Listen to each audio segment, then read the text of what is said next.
What is up, everybody? Episode 33 of Forbidden Podcast here on FioriousNation on YouTube, hosted by Nick Fiore of FioriousNation and Adam Carl. Yours truly. It is Friday, July the 17th of 2026. It is middle of the summer. We're almost into end of July, going into August. Summer's going by pretty quick. Been pretty hot, pretty eventful. Obviously, supposed to do this yesterday, but got moved to today for reasons. But Adam Carl, how are we doing today, bro? And most of all, how are we doing going into the middle of going into SummerSlam and going into Saturday night's main event in Madison Square Garden this Saturday, bro? Where we have Danhausen facing JD McDonough. Now I'm hearing in a no disqualification match. It's been a fun summer so far, and it's very hot out there for me in Egypt, obviously. But I'm one happy to do. Summer is my favorite time of the year. I hope everybody's having a good time. Yeah. Hey, in terms of coming from a summer guy here too, you can never go wrong with the summer. Yeah.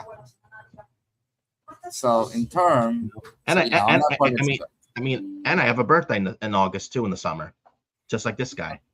That's nice. That's nice. So yeah, on that part, it's good. It's been good. It's good. For Saturday night's main event, I'm looking forward, especially to that MSG crowd. They're gonna bring it to these shows. Yeah. Now, eventful summer mean looking for another job, unemployed, looking for another job, and hopefully that's soon. Whatever schedule that is, that you guys know. But not worried about that right now. But we do have episode 33 of Forbidden Podcast. Not much wrestling news out there, but I mean, there's nothing much going on right now. You would think there's more wrestling news going into SummerSlam.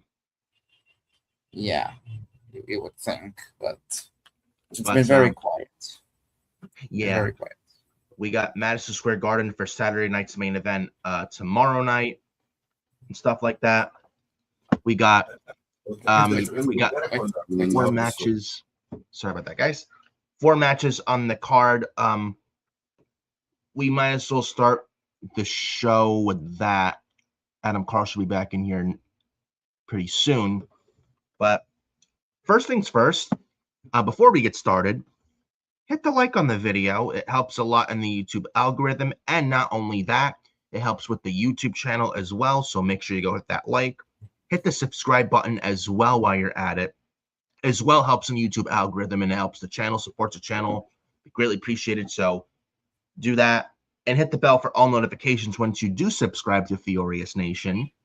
And go follow me on X at FiorioNick579 over on X, the FKA Twitter.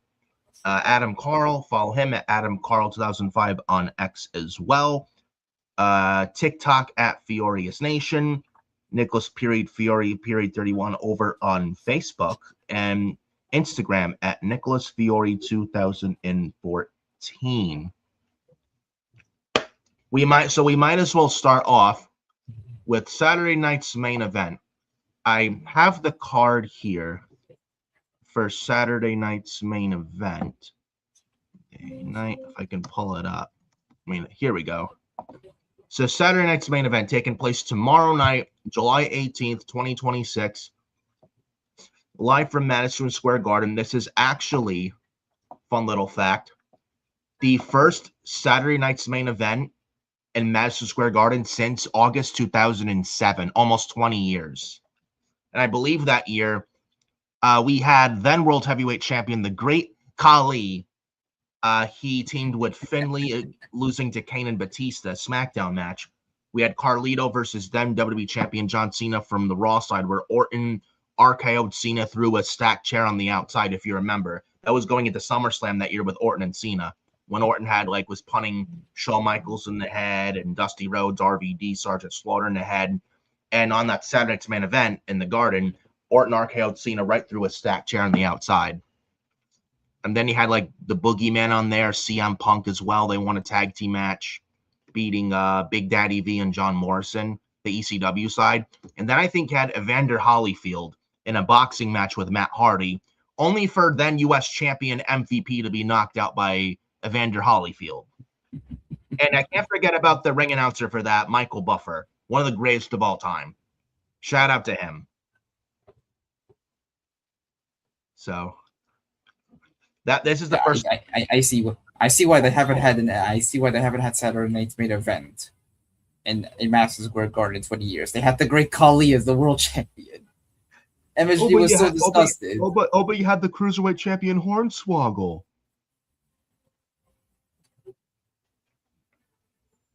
MSG was so disgusted. They never wanted a Saturday night's main event again because they had the Great Khali as the world heavyweight champion. The only thing that was missing was a title defense. Yeah, I guess it's you see why. Yeah, you have a Big Daddy V in there. I'm like, what is this card? Fucking Viscera. The only good thing about that show was seeing Orton hitting Cena with that RKO and Evander Holyfield knocking MVP's lights out. Yeah, with one punch. Yeah. Apart from that, I see why they haven't had a Saturday night's main event on Madison Square Garden for 20 years. Yeah. What is this card? Yeah. But Saturday night's main event. Oh, there we go. I don't know what happened here. This fucking my thing is blue. I don't know what. It's frozen. Not my internet. It's what the hell happened here? Uh-oh. I can hear you. Yeah, my thing is going. What the hell? What the hell? I have no idea what's happening. What the fuck happened here? Oh, there we go. Yes. Oh, there we go. That's nice. There we go. I don't know what the hell happened. My thing froze while pulling up the Saturday night's main event for tomorrow night's card. And then all of a sudden it was in a buffering frozen state. But now it's back. Oh, I'm going to use the phone this time for that. So Saturday night's main event. Looking it up here. Here we go. So we have 4 matches on Saturday night's main event. Do we add a 5th? Or do we keep it at 4 matches?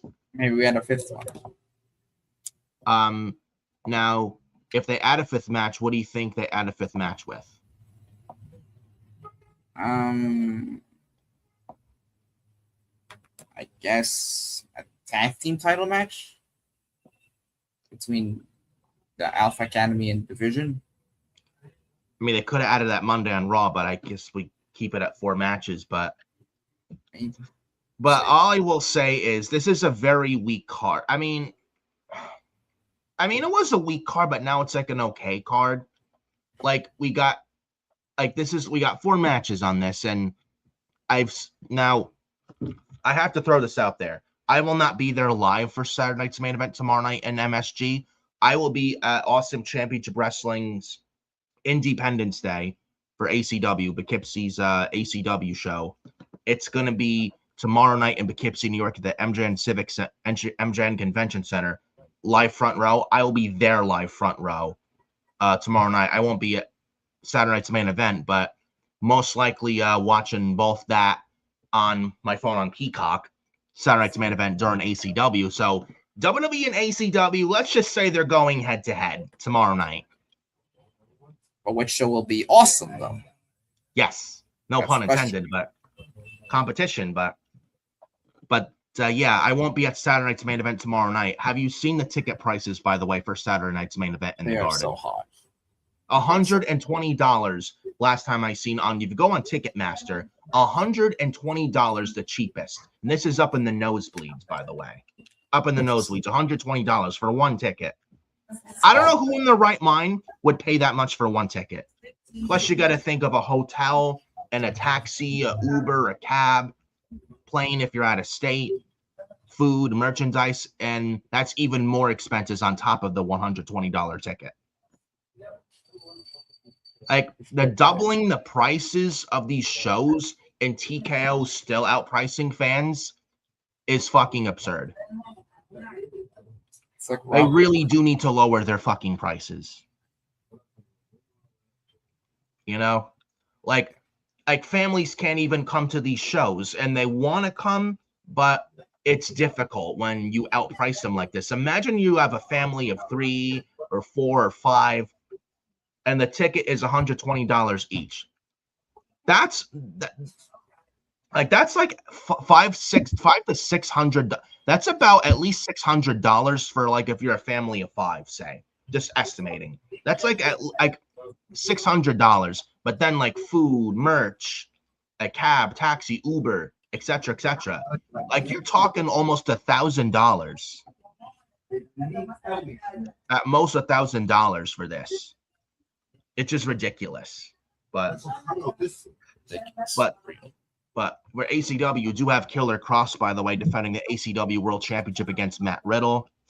We get Tommy Dreamer versus Senta Slaughter's tag team manager Josh Chernoff in a one-on-one match, where if Tommy Dreamer loses, he must never wrestle in the MGN Center ever again if he loses to Josh Chernoff. But those are your two co-main events for ACW Independence Day tomorrow. And also, TNA's Elijah, the former Elias from WWE, wrestling Richard Holiday, which is likely Richard Holiday's last ACW match. We have news on him. He is pretty much WWE bound and will be starting in NXT. We have news on that regarding Richard Holiday. After Fightful said Richard Holiday and fight Sean Ross Sapp and Fightful Select, then you have Dave Meltzer, Uncle Dave, saying that, he's not signed to WWE. He's not locked into WWE. Only to find out that he is pretty much now very likely WWE bound. And even Booker T, I think it was read a report that Booker T even pushing for him. So, yeah, the Dave Meltzer report that Richard Holiday was not signed to WWE was all bullshit, pretty much. But we're going to talk on that, actually, right after this. But we'll start with Saturday night's main event real quick, previewing predictions here. There's only 4 matches. Danhausen versus JD McDonough with Dominic Mysterio in a no disqualification match. What are your thoughts on this build, and what are your thoughts on this match? And pretty much this whole show being centered around Danhausen, dating back to the New York Knicks winning the NBA Finals. Your thoughts? That's pretty much what this show is. Pretty much, it's you're building it around Danhausen. Like, I mean, good for the guy, but JD McDonough. This is what you're doing this match. And, like, can we just end this whole Judgment Day Danhausen feud? And how long has it been going on? For like about a month, and Danhausen stealing the Judgment Day's monies. Has this been going on since Danhausen cursed Dominic and it cost him the IC title? I don't know if we want to count that, but yeah, you could probably pretty much count that probably. But I think this will be the better. This will be the venue, the MSG. This will be the right place to end this feud. Danhausen is going to be very popular there. Yeah, but with maybe they turn it into I guess this is why they turned it into a no DQ match, because maybe Knicks players will interfere and they'll help Danhausen win. Well, they probably know that if it's working 1-on-1, it's probably not that good. Maybe it's no DQ makes it better. So turn it to a mini lumberjack match. Have the entire Knicks team help Denhausen. yeah, right. But It should be a lot. It's like fun. involving monies in this storyline.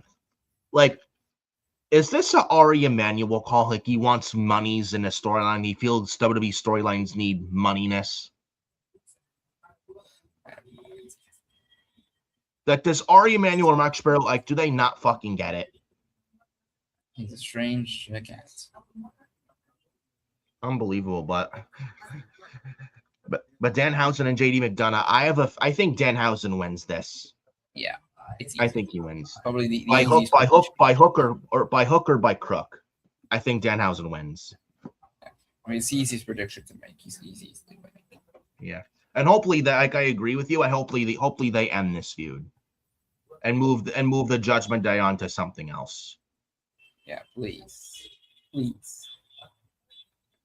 Another please is, I hope, with this women's tag team title match: Paige and Brie Bella versus Fatal Influences, Fallon Henley and Lainey Reed with JC Jane. I feel like Fatal Influence has pretty much kind of cooled off for a while now, in my opinion. I don't know how you feel, and no, this is no hatred toward Fatal Influence.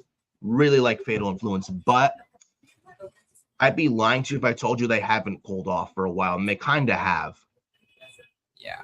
I think if Rhea Ripley had not got injured, and she's still injured now, I feel like it was supposed to be JC and Rhea at SummerSlam for the women's title, but now Rhea Ripley's hurt, and now those plans are now not on right now because of Rhea's injury.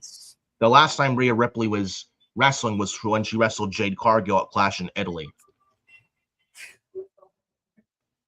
Was this the one where she got hurt though? Yes. Yes, that was the one. How was she injured though? I have no idea, but it said that she was injured because of that. If that's the case, now I hate doing this much to a lot of wrestlers, but with Jade Cargill, if Rhea is injured because with the match with Jade, you know how Jade Cargill with the history being an unsafe worker, injuring Mia Yim, Tiffany Stratton, and B-Fab. It goes to show you. Mia Yim injured herself. Oh. Wait. Was this you're talking about the house show match? I think Mia was going for a cutter, but Jade reversed it. I think, but I don't know. Mia injured herself. I don't know, but my point is, Jade Cargill sucks. She is terrible. I'm sorry. How is it her fault? Fucking bad. It's like shit happens, unfortunately. It's not anyone's fault.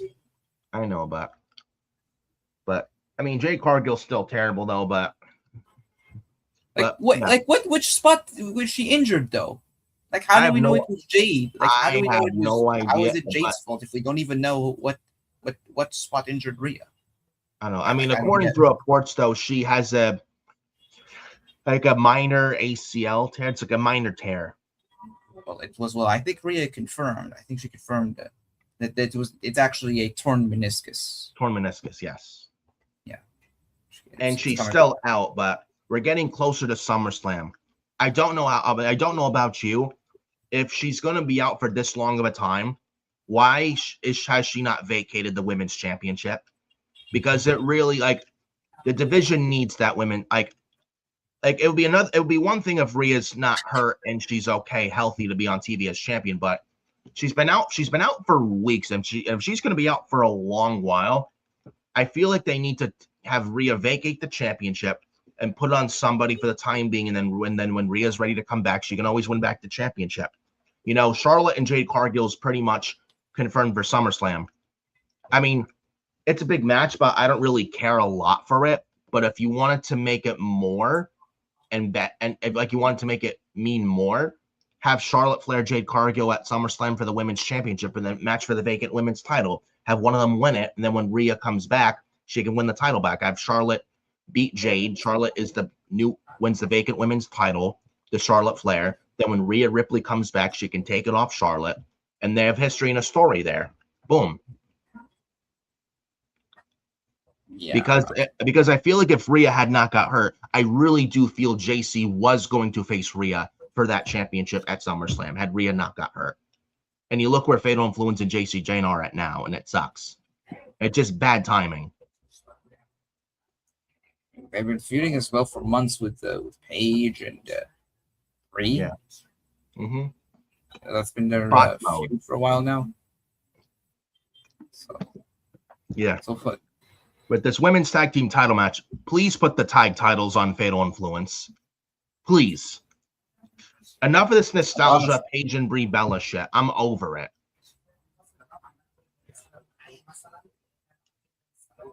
I mean, as much as I want to say put the belts on them, I'm thinking the opposite happens. You think Paige and Brie Bella retain? This is what I think will happen. I think Brie and Paige retain, and I think this is where we see the return of Nikki Bella. Oh, jeez. God help us all. Apparently, she's training for to come back. Bella to come back. Why? She's training to come back. So I that's what I think. You got to be realistic. I know, but dude, nobody wants to see Nikki Bella in 2026. Nobody asked for that. Nobody asked for injury-prone Nikki Bella on WWE TV in 2026. When you have a plethora of younger future women wrestlers who deserve to be in that spot more than her. Well, you gotta have to accept it. That's a tough pill, even if it's a tough pill to swallow for you. I know, but I mean, what we're gonna say. I think she's been training to come back for weeks now. And, yeah, I mean, and her name has come up with creative plans. And I think this is where we see Nikki come back.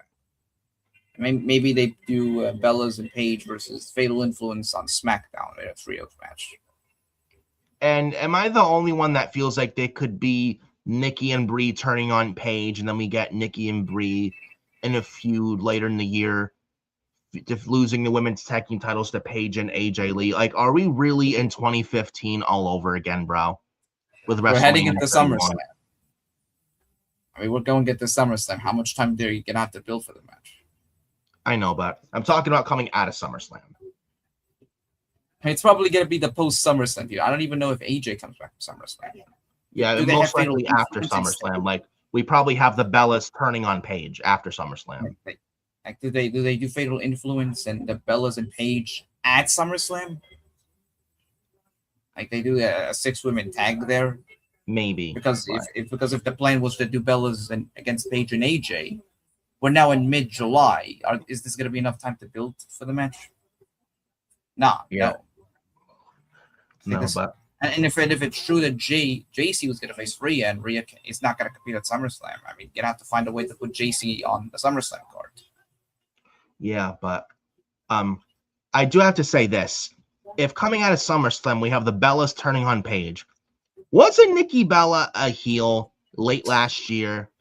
And then all of a sudden she turns face again for no reason, and Brie comes back at the beginning of the year. So is Nikki Bella like the female Big Show and the constant heel face turns? Maybe that should be her theme music. Oh, God. Like, she was a heel feuding with Stephanie Vetker in late 2025, correct? And then come the New Year's, Nikki Bella all of a sudden is a face again for no reason. When was the last time you saw Brie on television? Before this year, was Brie a heel? No, she was a face coming back at the Royal Rumble when Brie mode came back. Yeah. Yeah. So Nikki, she goes from heel to baby face, and now she returns to be a heel. Jesus Christ. Maybe maybe that's her theme music right now. Well. It's Nikki Bella. Jesus. I don't know, man. I can't wait for this Paige and Brie shit to be over. As I say this right now, Def Rebel are making a theme music for her right now. As I say this, Def Rebel are making this now her theme music. Well. Oh, but no, Def Rebel wouldn't do that for Nikki Bella. They wanted to change Randy Orton's theme music. You remember that story? 3 years ago, when Orton came back at the Survivor Series, where CM Punk came back to the company, 3 years ago at Survivor Series. Yeah, and then Randy Orton, he heard the first few seconds of his new theme, and then he put the kibosh on the idea. He did what He pretty did much what said, he "Fuck did. that." Yeah. And Randy Orton said so, flat out, said straight up, said no. Yeah. As he should. I don't blame him whatsoever. But yeah, I'm going Fatal Influence to win the titles. You got Paige and Brie, but we'll see what happens. Bayley versus Lyra Valkyria. Now, on Raw a few weeks ago in London, Bayley and Lyra did wrestle Paige and Brie Bella for the women's tag team titles, but Paige and Brie retained. Then afterwards, Lyra did turn on Bayley, and I was thinking of Bayley turning on Lyra, but it was the other way around. Then there was next week this backstage vignette promo of why Lyra turned on Bayley and stuff like that. And then they had a really good face-to-face on Monday where Lyra looked all deranged, crazy. She almost looked like that, that bird lady from Home Alone 2? Yeah. I think before we went live, I just read sad news. She recently just passed away at 81. I think it was I can pull up the name. Here we go. Yeah, she just passed away very recently. I think today she passed away. It's Brenda Fricker, who played the pigeon lady in Home Alone 2. She very recent, minutes ago, she just passed away. Just before we went live, I heard she just passed away at 81 years old. Well, that's a long life there to live. Yeah, but Lyra Valkyria, when she came out Monday on Raw, and even the week before with the vignette promo why she attacked Bayley, I do like the look, new heel look for Lyra. She looks crazy, deranged, with the bangs running around. She looks good in the heel look, and she got a good promo on Bayley saying that that you're not a locker room leader and you always hold talent down. You're the worst of the 4 horsewomen, stuff like that, and you held me down, Bayley. And then Lyra's getting booed, and then Bayley said, "I talked to Pierce for having a match on Saturday night's main event." Then the segment ended with Lyra laying out Bayley with Bayley's own Bayley to belly. So I thought this would be on SummerSlam. It should be on SummerSlam. We're getting it on Saturday night's main event. I mean, honestly, I think one of the reasons this was added because you had Danhausen and JD McDonough in the women's tag team title match. That alone looked like shit, and you had to add Bayley and Lyra, and then the next match we'll talk about, because if you didn't add this match and the tag team match with Cody and Punk in there, then this Saturday night's main event in MSG would have been totally skippable. But Bayley and Lyra, what do you think of this on Saturday night's main event and not at SummerSlam at this time? I could always book an angle to book a rematch. You could. That's what happens. I always book an angle for me.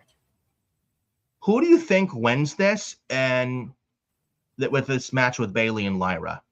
And where do you think this could go? Do we even, I'm thinking this, I don't know what you are thinking. Do we get Tatum Paxley debuting in the Garden on the main roster on the Raw for the Raw brand? Because Tatum Paxley has this deranged character. She's a good wrestler, by the way. For those of you who watch NXT, those of you who have not watched, don't watch NXT, she's a good wrestler. Former NXT Women's Champion, former North American Champion for NXT. But Tatum Paxley, good wrestler she is. She also has this deranged, crazy look of a character. And if you look at Lyra's crazy bangs and just looking all crazy, psychotic, who's to say storyline wise she's not under the influence of Tatum Paxley, and we get Tatum Paxley on the main roster or off for the Raw brand as soon as tomorrow, and she costs Bayley the match against Lyra tomorrow. Who's to say? And Lyra and Tatum have the history in NXT. They were a pairing in NXT, by the way. I think when Lyra was NXT Women's Champion in late 2023. Yeah. So what do you think? I don't think this is where they debut Tatum. I'll be honest. I don't think so. No. I think they can do it after. I think they can do it after SummerSlam. Okay. Do you think they save it for the Raw after SummerSlam? Yeah.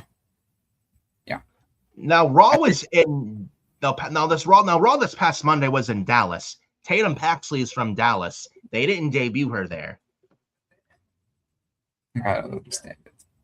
Kevin Owens' favorite city, by the way, Dallas, Texas. Like, especially if she's gonna be moving to the main roster soon. Like why not debut her there? Whatever. Perfect. Yeah. I mean, I was thinking the Garden tomorrow because what a better way to do it.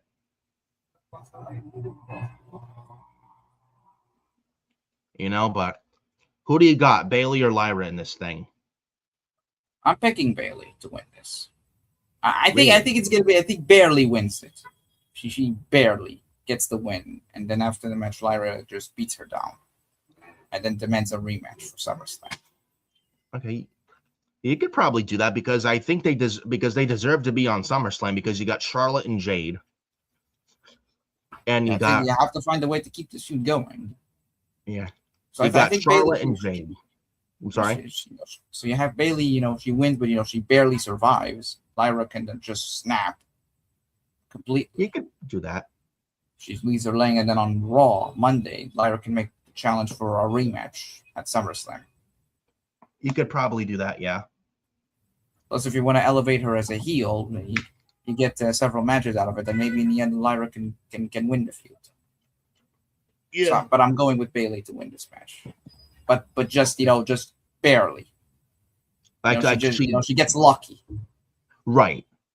Like whether she wins like a roll up or. Yeah, probably.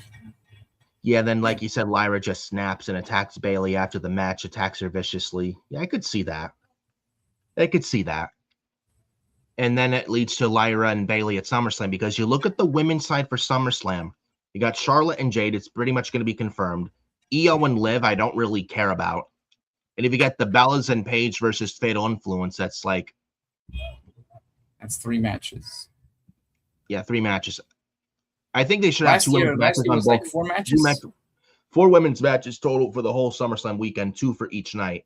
Yeah, I think you're gonna have to. I would add Bayley and Lyra to SummerSlam. Yeah, I absolutely would do that. And maybe this is just an obstacle or detour. Maybe how we get there. I'm hoping that's the case. But I've been liking Lyra's heel work, by the way. What do you think of Lyra's heel work? I know she just turned heel about a month ago, but what do you think?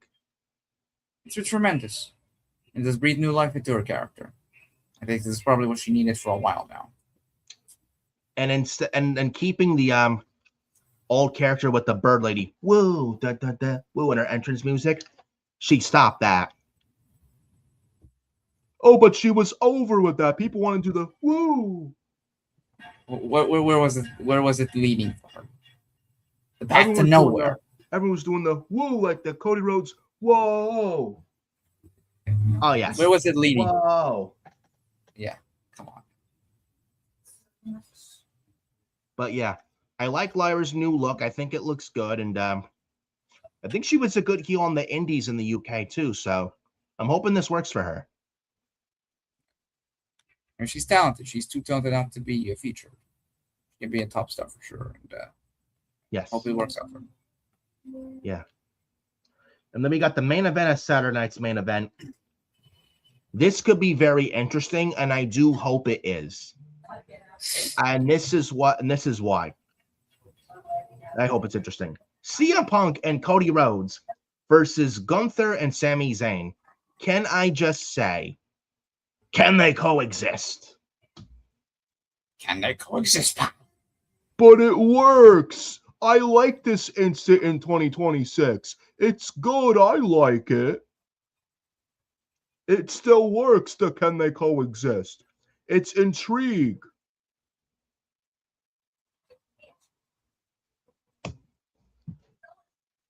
Why is this still a thing? It's 2026. But it still fucking works in 2026 in professional where wrestling. the 2 opponents who are facing off for the World Championship or any championship at a major pay-per-view, teaming up on TV just weeks before their match at a pay-per-view. On the second biggest show of the year, by the way. Yes. These two men hate each other, or rather, they are facing each other, rivals or friends. They're facing each other for the Hey, bro. championship at the big Hey, bro. show Can I have a of the title match? year. Hey, bro. Want to have a title match? Yeah, let's have a title match. Yeah, when? At SummerSlam. Hey, bro. Let's have a title match. What do you think? SummerSlam? Yeah, okay. Let's do it. Exactly. Very lazy. Like these two, Cody and Punk, they're gonna be facing up at the WWE Championship at SummerSlam. They're the only thing on their mind should be that they want to be the world champion. Why would they trust each other in a tag team match? Just like for their pay-per-view match. And they announced their match for SummerSlam, and they announced the Cody and Punk match for SummerSlam in the most laziest way possible, bro. Like, like Fucking if you're lazy. an opponent, if you're challenging, hey, bro. Hey, how you doing? Hey, want to have a title match? Yeah, sure. When? SummerSlam? Yeah, let's do it. If you're in a world title match, like if you know that you're challenging for a world championship at a big event, what would your focus be? Wanting to be the world champion or teaming up with your rival? Well, I'd want the first thing, like wanting to be the champion, because you're in this business for one reason only, to be the champion. You're not there to make friends. That should be your focus. Be the champion. So why are we getting this tag team match tomorrow with Cody and Punk teaming against Gunther and Sammy? Why is there no hatred right now with Cody and Punk? Yeah. Now, I don't know. Looking at the SummerSlam tickets, how much they've sold, under 30,000, almost 23,000, less than 30,000 sold, and it's in Minneapolis at the US Bank Stadium. And look at where, 50 to 60,000 for MetLife Stadium in New Jersey last year, now below 30,000 this year. Can I say yikes? That's not good. Yikes. And apparently WWE is concerned with the price to ticket sales and the prices and how SummerSlam isn't selling well right now and yada, yada, yada, that they're concerned. No shit. Maybe if they lowered their ticket prices and made it affordable, they would have already sold out by now. I mean, I haven't looked at the ticket prices for SummerSlam in a while, but have you seen them? They are so outrageous. So astronomically high. Oh, but you get the nosebleeds and be grateful for that. Who gives a shit about the fucking nosebleeds? Well, I always do nosebleeds. You don't need to always do middle section. People want to see the ring. The middle section. You geeks. People want to see the ring. Yeah, we want to see the entrances. We want to see the ring. We want to see the matches. Yeah.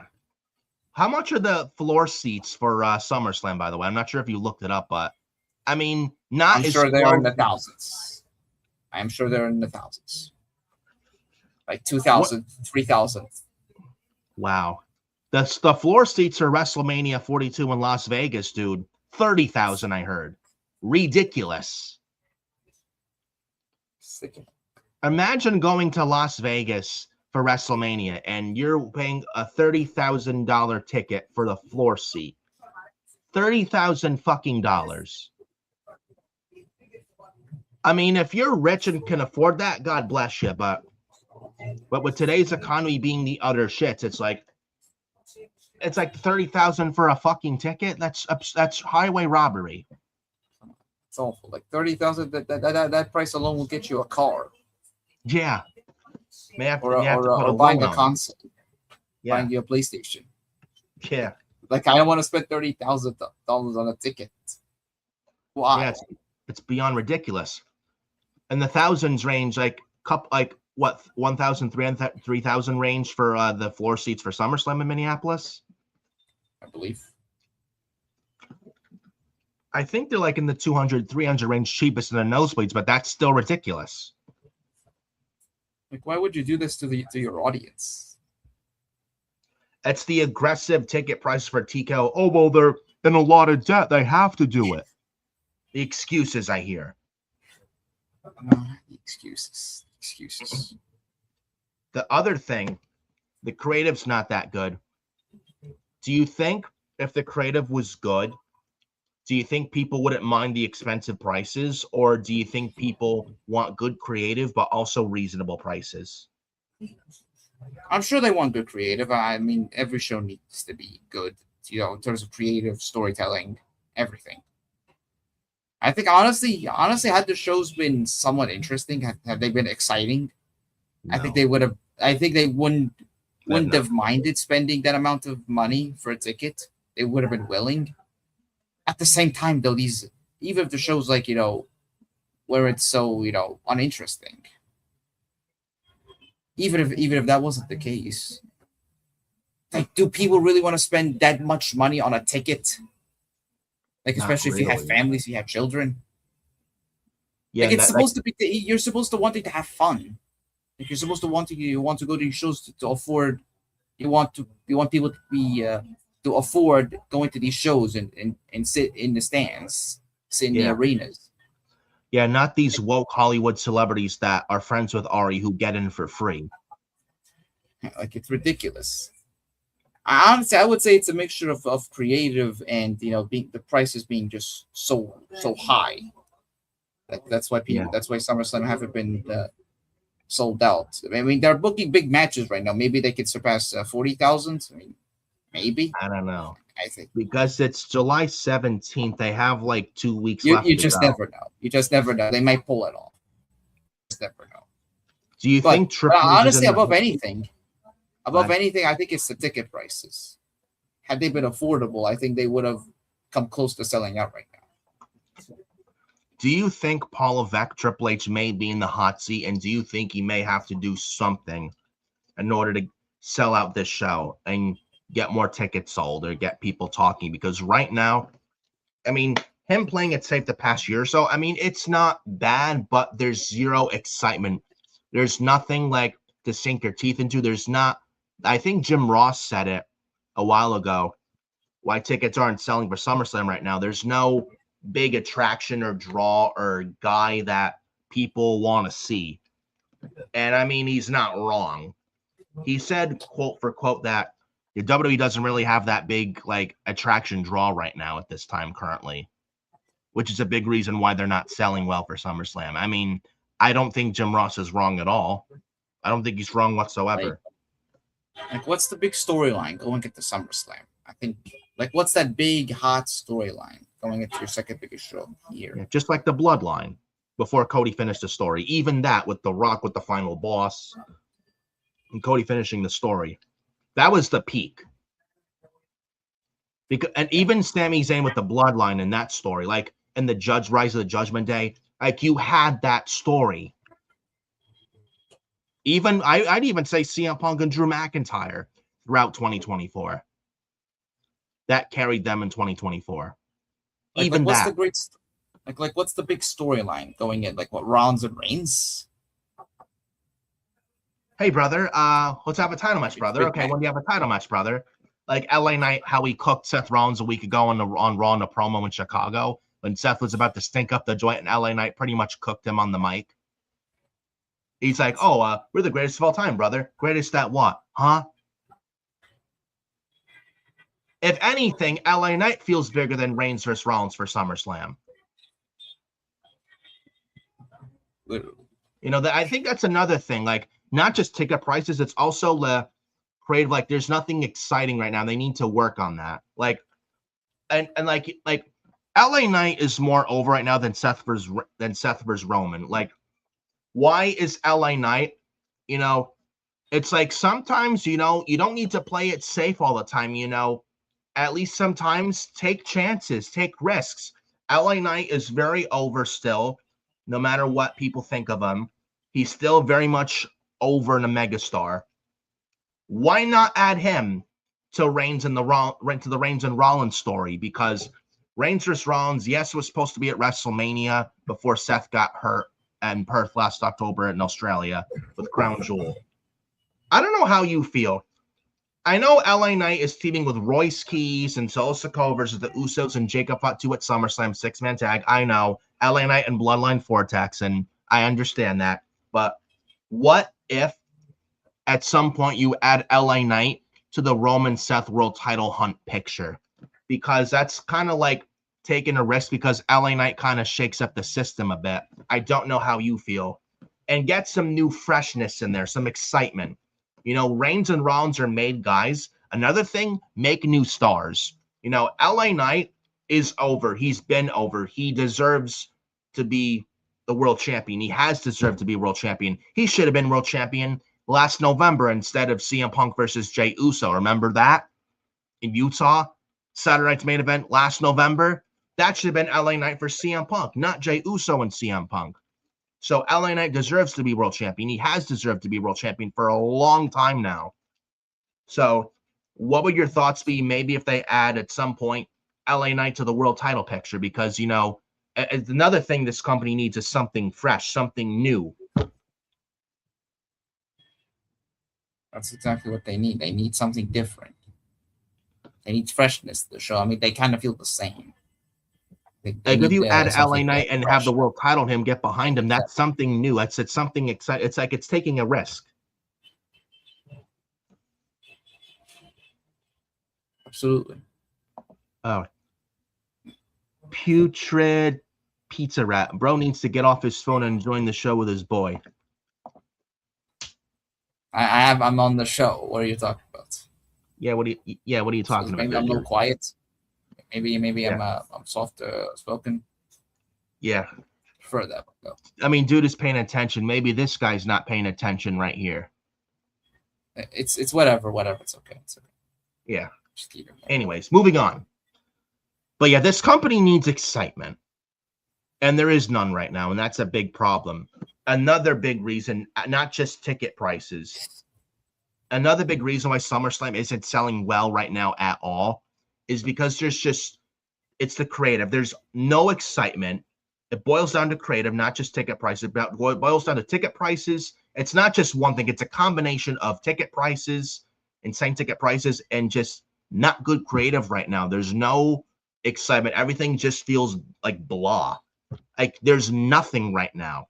Like you said, where's that story arc to carry? What's that one thing that gets you to watch week in and week out that makes you say, you know what? I can't miss this. I got to tune in every week. They don't have that right now. You know, and last Cody year, and Punk could have been that. And Cody and Punk could have been that, but like kind of feels like they're rushing the match. And they took the belt off Sammy after 9 days. Do you think Triple H wanted to take it off him, or do you think Ari Emanuel pressured him to take it off of him because of SummerSlam ticket sales? And do you think if the SummerSlam tickets were not selling bad, do you think Sami Zayn would still be champion right now? And be champion through at least SummerSlam. You're heading it, like, honestly, and this is what I think. You're going at the SummerSlam. I mean, it's basically, you know, the WrestleMania of the summer. Many matches as you can possibly can. I think that's the reason why they took the belt off of Sammy. They wanted as many big matches as they can. Yeah, but and Cody and if you think and here's the other thing. I don't know if you mentioned it, because WrestleMania plans for this year, obviously, I think we've talked about it multiple times. It was changed multiple times. Several matches that were supposed to happen didn't happen. Yeah. Rollins versus Reigns for the World Championship was defending. And then obviously said that stupid spot of Crown Jewel. Yeah. Which basically, you know, it changed the trajectory of the whole WrestleMania card. And then CM Punk versus Cody Rhodes, if Seth doesn't get hurt and he faced Roman, it would have been Cody and Punk this year for the WWE Championship. Maybe Punk was going to win the Rumble, or maybe not win the Rumble, but he was going to win the Chamber in Chicago and challenge Cody instead of Randy Orton. That's honestly what they're doing. I think I understand now the reasons. You know, they're doing, you know, the matches that we were supposed to get at WrestleMania. They're doing it at SummerSlam this year because they didn't get to do it at Mania. So, you know, in their mind, you know, these are their big matches and they need to sell as many tickets as possible. So they're putting the matches that were supposed to happen at Mania before everything went to shit. They're putting them now at SummerSlam. That is Reigns and Rollins and Punk and Cody. And unfortunately for Sammy, you know, well, I was sorry for not speaking, not getting the words right. Unfortunately for Sam, it's just bad luck for him, unfortunately. Just happened to be the right guy at the wrong time. I do kind of feel like if SummerSlam tickets weren't selling so poorly, I do think Sammy would be champion through at least SummerSlam. Because, like, Sammy as champion, that's a risk, and that's something fresh and exciting. Honestly, here's the thing. Why just not make it a triple threat match? Like, why do Punk and Cody now?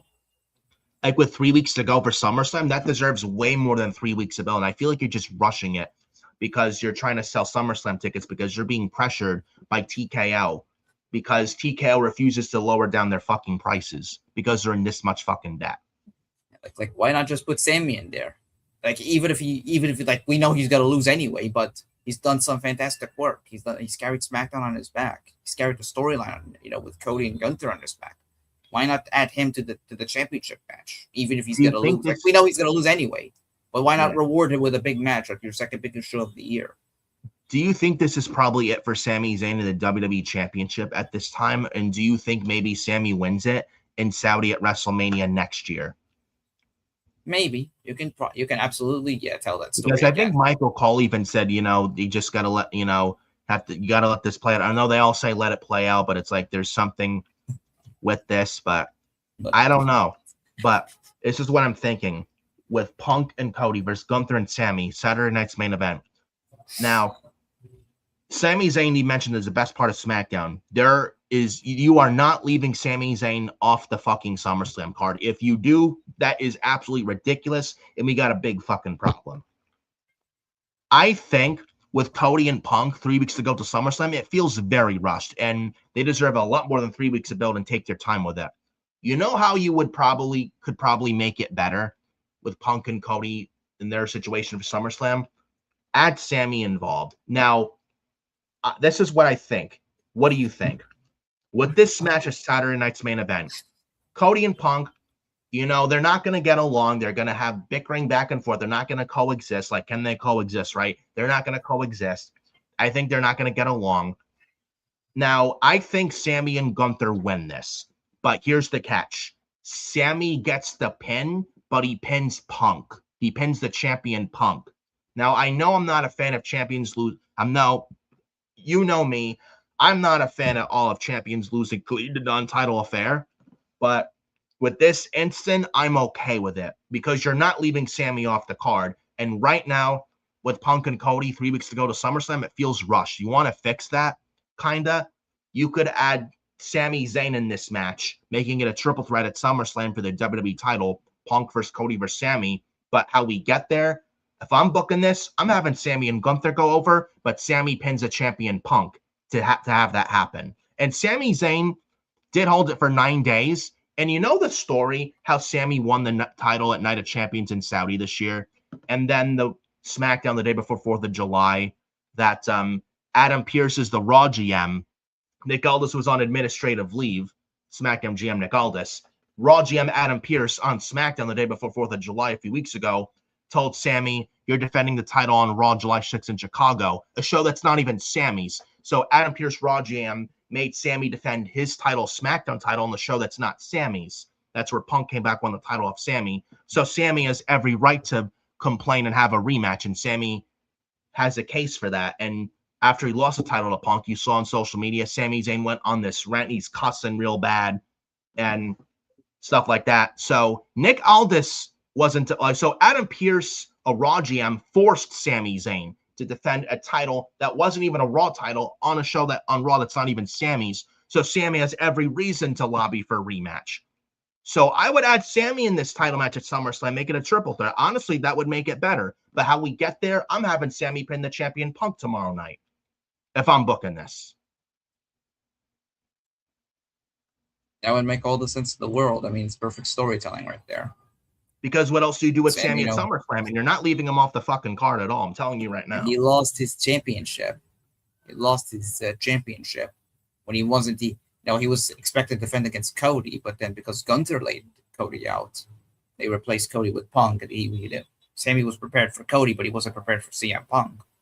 So yeah, he has all the case in the world to wanting a rematch and pinning CM Punk in the middle of the ring, even if Cody cost Punk the match. because they can't get along, which I mean they won't get along. I mean that's the easiest prediction there. I You can doubt have they Sammy get along. capitalize. Yeah, you have Yeah. Sammy capitalize on Cody and Punk not getting along, and he pins Punk 1, 2, 3, and this is going to be his way of wanting a rematch. This is, he could say, "Hey, I pinned the champion. I want my rematch." And Punk, Yeah. he did go on SmackDown telling Sammy, "If you want the rematch, I'll give it to you at some point." Yes. You Yes, he can did have say CM that. Punk, go to Pierce, telling him, add Sammy to the match. He wants to fight him. Yeah. And it brings, makes Cody even angrier. You can start, a shift in Cody's character. Because he was supposed to get his rematch, it gets laid up by Gunther, he saw Punk win the title.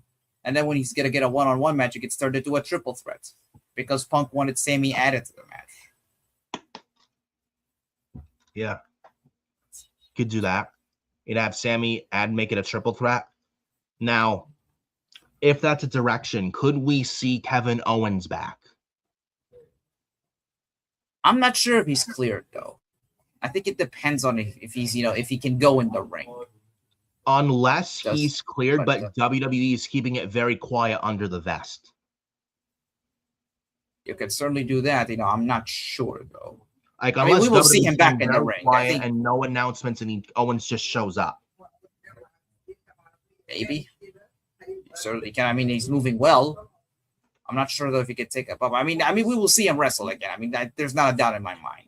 We will see Kevin Owens back in the ring. I'm not sure, though, if it's going to happen, at SummerSlam, though.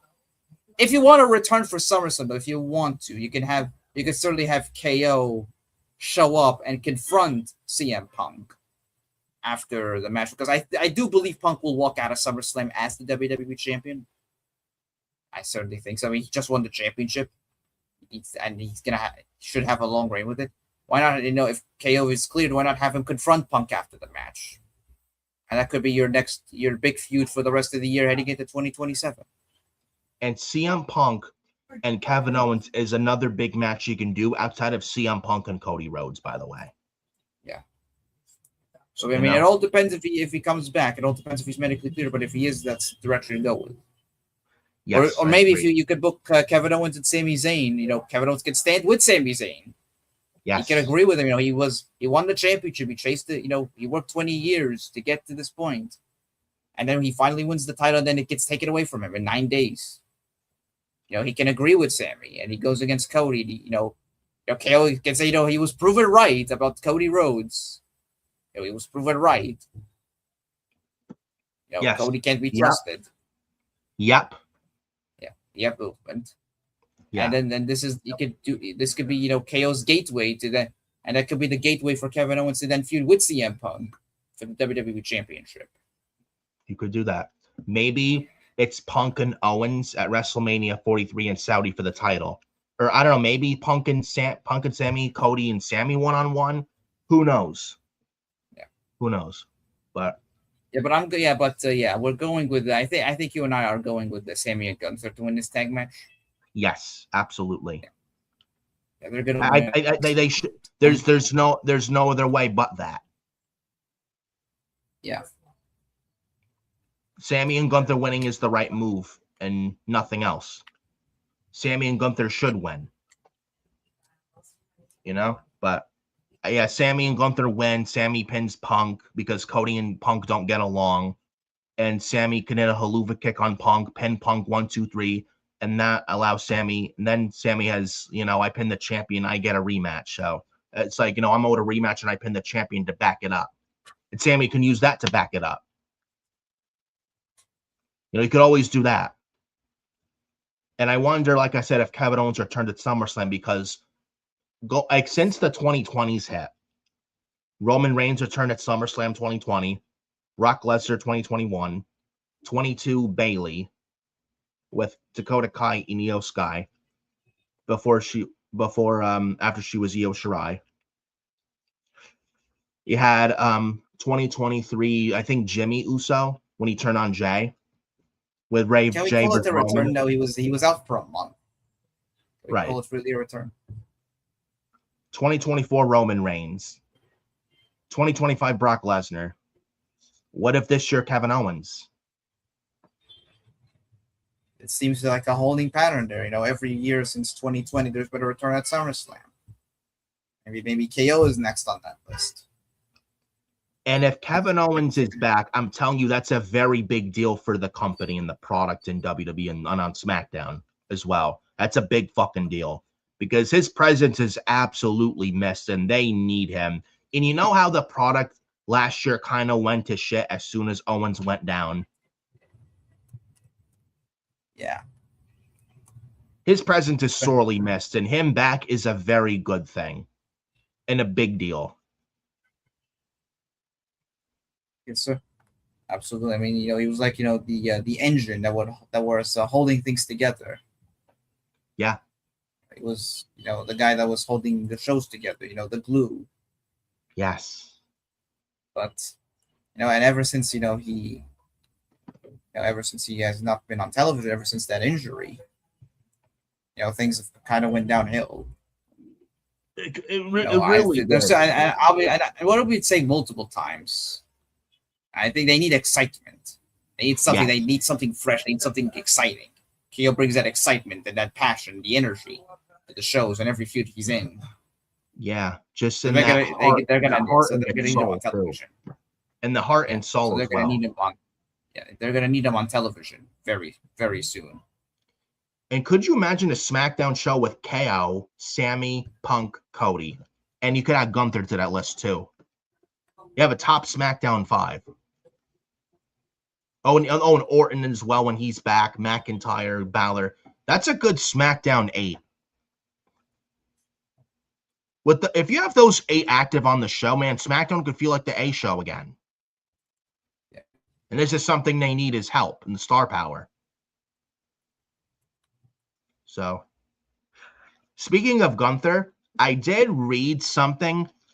I think it's according to it's Fightful or PW Insider saying that Nick Aldis and Gunther is pretty much the plan for SummerSlam.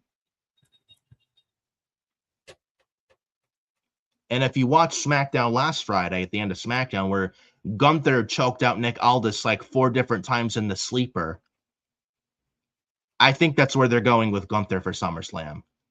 And now I know Dave Meltzer did report that it was going to be Royce Keys versus Gunther at SummerSlam. Yeah, that was debunked immediately after this ending of SmackDown last week.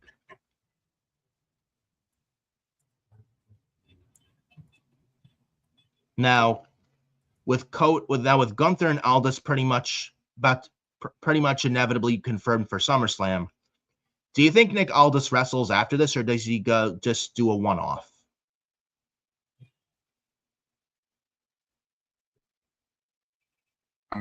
Hopefully they're full time. Hopefully he becomes a full-time wrestler. Because they certainly could use him now. Yeah.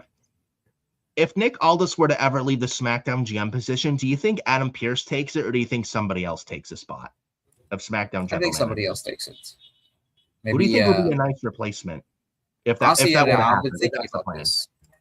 I don't know if he wants to do it. I don't know if he wants to do it, but I'd like to see William Regal take up a GM role. You could. Or what would be a very good, and I think this would make sense and a history and a storyline wise. He has history with Gunther, AJ Styles. That would be nice. That would be cool. AJ Styles, a SmackDown GM.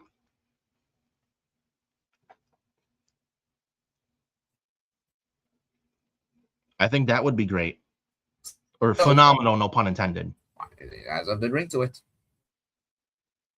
Yeah, that makes sense too. So, I mean, AJ Styles or William Regal, any one of those two, I wouldn't mind. But we'll see. But other news. So want to talk about Friday Night SmackDown.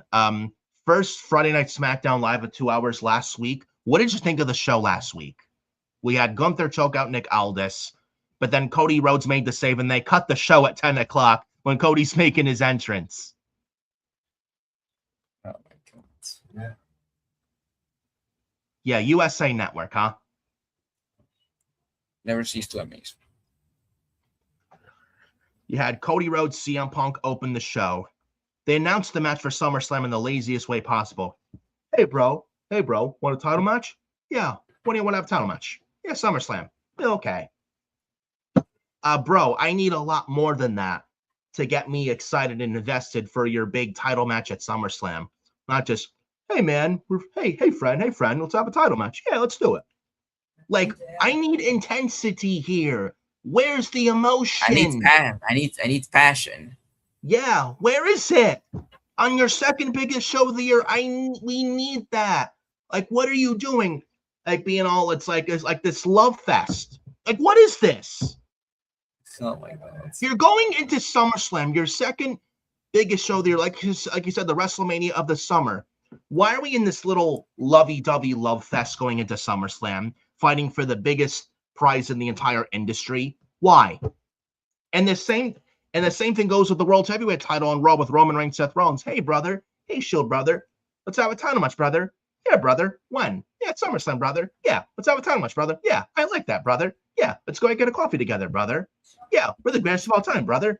Yeah, greatest at what? Huh? No pun intended to LA Knight, but he pretty much cooked Seth Rollins in the promo in Chicago on Raw last week. Not this past Monday, but the week before, when Seth was about to stink up the joint.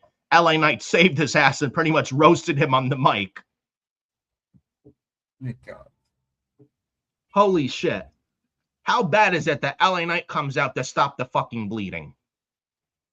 Terrible. Like, can we add LA Knight and make it a triple threat for the world title at SummerSlam instead of LA Knight and Bloodline 6-man tag Vortex? Why? Honestly, yeah, for real. Even LA Knight knows this Bloodline rehash slop fucking blows. Oh, but it doesn't blow. Don't disrespect the Bloodline. It's slop. It's slop. Slop. Oh, but you have the Usos. You have Jacob fought to win the Usos with Roman Reigns.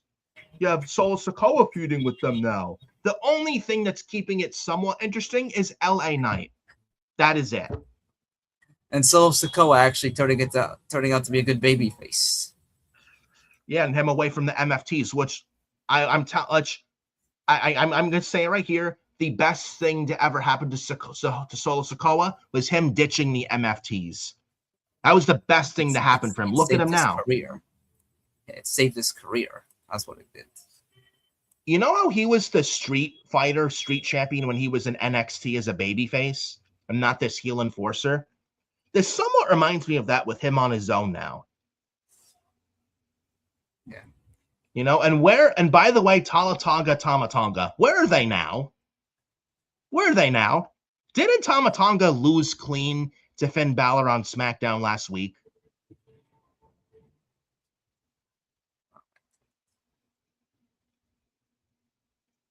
You know, Finn Balor hit him with the coup de grace and won clean. Ridiculous. Yeah. Another thing ridiculous was Jade Cargill on my TV. Jade Cargill, Alexa Bliss, and Alexa Bliss got her arm broken with a chair by Jade Cargill and the not-so-baddies.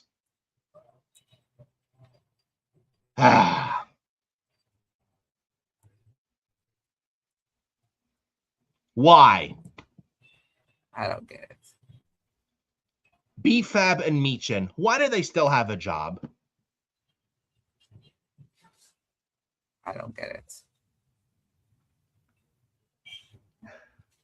Your thoughts on this Jade Cargill thing? Why are they still booking baddies against Tiffany Stratton and Charlotte and Bliss? Why is this shit still going? Is Chelsea Green feuding with them? I'm sorry, what?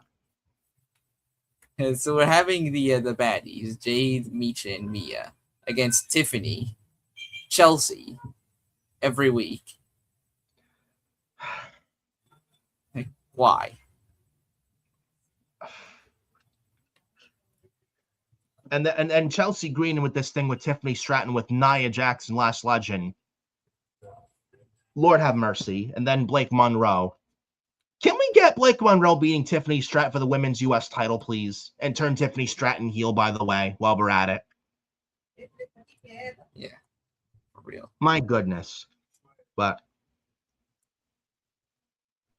with SmackDown looking at a week ago, but what else happened on SmackDown last week? Shoot. There was another thing. Baron Corbin, he's back, by the way. He attacked Trick Williams and Carmelo Hayes during their match on SmackDown, which, by the way, also a new version of the U.S. title, a feather fluffy outing of the U.S. title by Trick Williams. Might I say it looks nice? Yeah, looks incredible. And by the way, as we speak, it's on WWEshop.com for how much is it? A whopping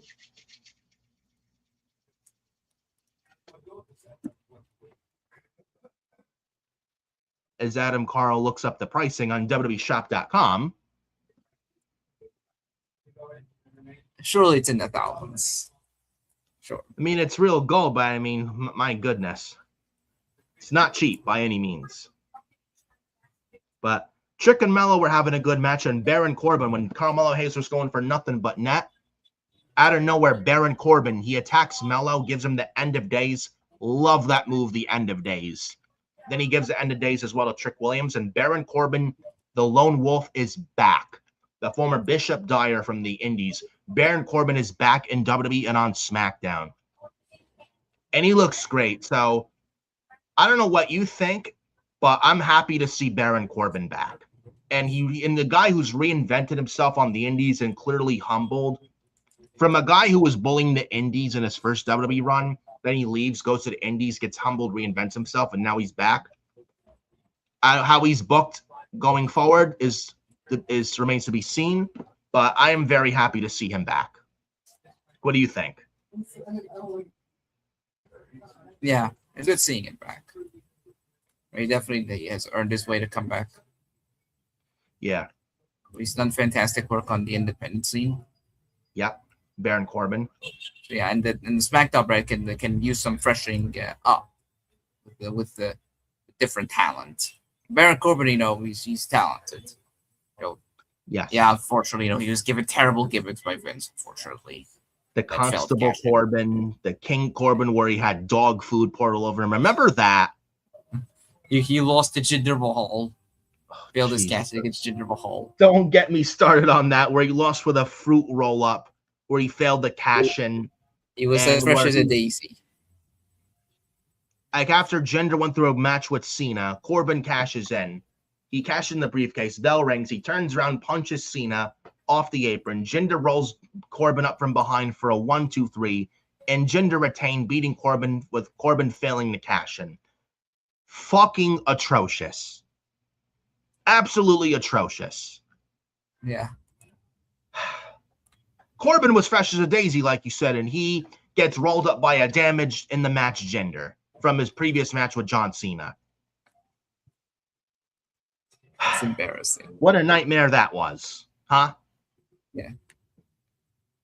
And then he was King Corbin, Constable Corbin. He was the broke bum-ass Corbin. He was Happy Corbin with Riddick Moss when he was Madcap Moss. He was the JBL Baron Corbin as well, Wrestling God Baron Corbin. That went nowhere too. And then he went to NXT and reinvented himself. And he was in a tag team with Braun Breaker called the War Dogs or the Wolf Dogs. They were great. And then they get split up in the 2024 draft. Braun Breaker went to Raw and Corbin went to SmackDown. They should have not split them up.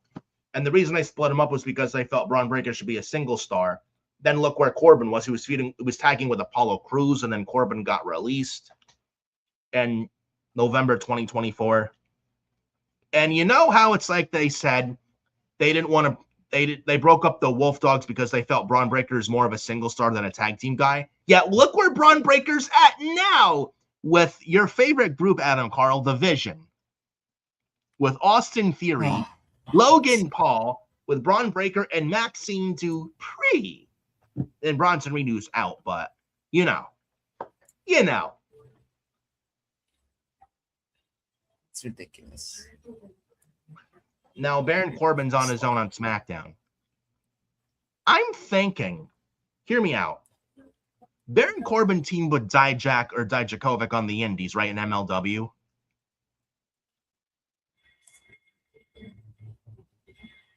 Yeah. I think. Yeah, They were tag team champions. Bishop Dyer. Yeah, Bishop Dyer and Dijakovic. Yeah. I don't know what Dijakovic's contract status is with MLW. Do you think at some point, I don't know if it's right now, do you think WWE could ever have interest of bringing Dijakovic in and maybe have Dijak and Corbin as a tag team on SmackDown feuding with Trick and Mello? Yeah. I don't know about the Trick Williams or Carmelo he's reuniting now. I don't know about that. But try and take on Corbin and Dijak for once, get along to take on Corbin and Dijak. For one night only, maybe. Yeah. Maybe. Didn't they face DIY a few months ago? Last year? They reunited for one night? Yes, that was the NXT Homecoming in Full Sail last fall, yes. Yeah, so you can certainly do something like that if they do bring back Dijak, which I think they should. You can certainly do that, and Dijak and Corbin, they can add a lot to the tag division. Yeah. Make them, yeah. I would certainly rather see them as tag team champions than Priest and R-Truth, that's for sure. Hey, stop hating. Yeah, stop hating. Yeah, they're a terrible team. No, they're not. They're the Judgment Day. What are they doing to Damian Priest? Even CM Punk in his promo on opening SmackDown last week called out Damian Priest in a match with him. CM Punk said that. And also Damian Priest as a singles guy, was he now reinventing himself under Undertaker in AAA? No wonder. No wonder. No shit. My goodness. But yeah. I mean, Corbin could do the tag team or the singles thing. He's very versatile, and he's a former U.S. champion as well. Do we get Baron Corbin wrestling at SummerSlam, by the way? Maybe. I mean, I don't know if we do a triple threat. I mean, do you want too many? If we do Sammy, Punk, and Cody at SummerSlam, it's a lot of triple threats, but I don't know. Or maybe Trick Williams and I don't know. Because you don't want to leave Carmelo Hayes off the card. Maybe you do a triple threat with Corbin, Mello, and Trick, Mello, and Corbin. I don't know. But we'll see. But I will say this. I'm happy to see Baron Corbin back. Honestly, bro, I think we can agree Baron Corbin should have never been released in the first place 2 years ago. No. He should have never been cut. And I think, wasn't he on Busted Open Radio last year? I remember hearing and watching something of it that he said a WWE higher-up was a big reason he got cut 2 years ago. And he said it wasn't Shawn Michaels or Triple H. In fact, he had nothing but praise for those two. Correct me if I'm wrong. Yeah. I think like he was on Busted Open Radio. He said that himself, and I believe him. Yeah. If I was a betting man, you know who I think that higher up may have been? Bruce Pritchard. Yeah. I have a feeling it was Bruce. That was a big fact of a guy who was a key guy was a key guy of what led to Corbin getting let go 2 years ago. Oh, but Vince McMahon isn't there. Vince McMahon isn't there. Triple H is in charge now. Vince McMahon is not in charge of creative anymore. You still got Bruce Pritchard in there, who's like Vince McMahon's son. He's like a Vince McMahon clone. I think Ronda Rousey said a couple years ago, around the time Vince was forced out with the Janelle Grant stuff, like early 2024. I think Ronda Rousey went on X and said, if Vince is gone, but if Bruce is still there, like Bruce is like Vince's avatar, something like that. Yeah. Where if Vince is gone, but as long as Bruce is still there, nothing will change. I mean, tell Ronda Rousey where she's telling lies. Yeah. I mean, she's not wrong at all. And I really think he was the guy of the reason why Corbin got let go. And now he's back. And good for him. He looks in the best shape of his life. He looks better now than he was then. And I'm interested to see where it goes. So I just hope they book him right. And thank goodness You know, Danhausen had this experiment thing, and people were saying, "Oh, it's Baron Corbin." Thank God it's not brought back in that way. Thank God. Oh my God. Imagine. Would have been so bad. That would have killed his second run before it even got started. Yeah. I mean, I expect, and the other thing, I expected Baron Corbin to be back, by the way. Just throwing it out there, but I didn't expect it to be this quick. It literally took no time at all for him to be back. Picking up right where he left off. Nobody even reported. Nobody even said that he was going to appear there. No, Fightful didn't report it. Nobody did. He just showed up, which I like. So they must have kept this very quiet under the vest. Yeah. So we'll see where it goes with Corbin, but I expect him to be in the mid card going into SummerSlam. So we'll see where it goes. The other thing I caught with SmackDown last Friday, Johnny Gargano still laying on the crate. And CM Punk, man, said, he called him Johnny Wrestling. I need you, Candice LeRae. And Candice pretty much said that, no, Sammy was the beacon of hope, and you took that away from Sammy. You know, you buried Sammy, you ruined Sammy, screw you, Punk.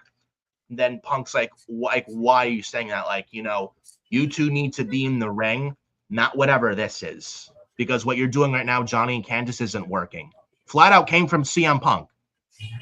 He's not wrong. Yeah, tell Phil Brooks where he is telling lies, bro. It's not wrong. Like, where's the payoff with this? With Johnny? I don't get it. He's been laying on this crate for 6 months. 6 months. Like, he's just sitting there like,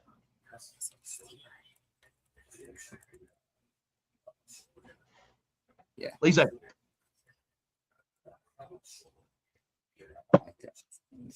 what I will say, though, is I hope this leads to CM Punk versus Johnny Gargano. I hope. Hopefully. I mean, if anybody could save Johnny's career, it's Punk for sure. Just look at what CM Punk did with Finn Balor at the beginning of the year, that Raw in Ireland, where Punk pretty much brought Balor back to life and brought Balor back to his roots when he was the Demon from NXT Black and Gold. I'm hoping this is again, but this time CM Punk doing it for Johnny Gargano. I fucking hope that is the case here, because Johnny Gargano is way too damn good to be fucking wasted like this. He's being wasted. And CM Punk even said this shit sucks. When you have Punk saying this sucks, there's a problem. Yeah. Oh, well, CM Punk coming to SmackDown. SmackDown's the worst show on TV. You know, CM Punk could just go along with shit. Oh, yeah, watch this segment. It'll tell you otherwise. Even CM Punk said, yeah, this doesn't make sense. Why the fuck are we doing this? Like, what are we doing here? Yeah. Hopefully this leads to Punk versus Gargano. That would be great. And get Johnny back to his black and gold roots. Turn him babyface. And Candice babyface while you're at it, too. Like, why not? And I talked about this with one of my other buddies, Darwish, the other day. He said this as well.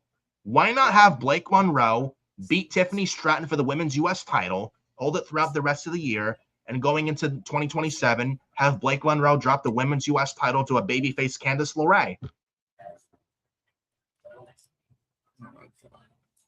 Like, if this is where the thing is going, that'll be a good thing. You know? Yeah. And please get Johnny Gargano back as CFL money theme. Not this Def Rebel garbage they have. You know, yeah. CM Punk brought Finn Balor back to life. If he can do it for Balor, I'm hoping and praying he can do the same thing for Gargano. Because look what happened with Balor. You know, got him out of the Judgment Day. And now look at him. Punk could do the same exact thing for Johnny Wrestling. So we'll see where it goes, but what else happened in the show? I think, yeah, that was pretty much SmackDown. Finn Balor beat Tama Tonga. Okay. Oh, Royce Keys and Jimmy Uso. Jimmy Uso won clean with the spear. Why? Why? I don't understand this. Why is Big Jim beating Royce Keys? I don't. Tell you, this show. But yeah, that was SmackDown last Friday. Still not a good show. Better than previous weeks, but still not where it needs to be. But and then NXT this past Tuesday, I mean, didn't we have like Lola Vice win a #1 contender match, beating Kalani Jordan and Kali Armstrong in the main event? Lillian Garcia was the ring announcer for that show. Then they announced for next week Tony D'Angelo versus Nakata win a rematch for the NXT title next week.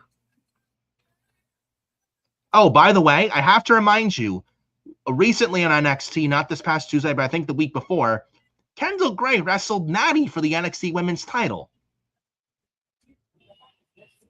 Sight. Yes, I know. Kendall Gray brought Natty to her best match. Sure. And what do you think of this Natty thing with Carmen Petrovich, Nikita Lyons with Layla Diggs? What do you think? Such a random group, for real. Or what a random...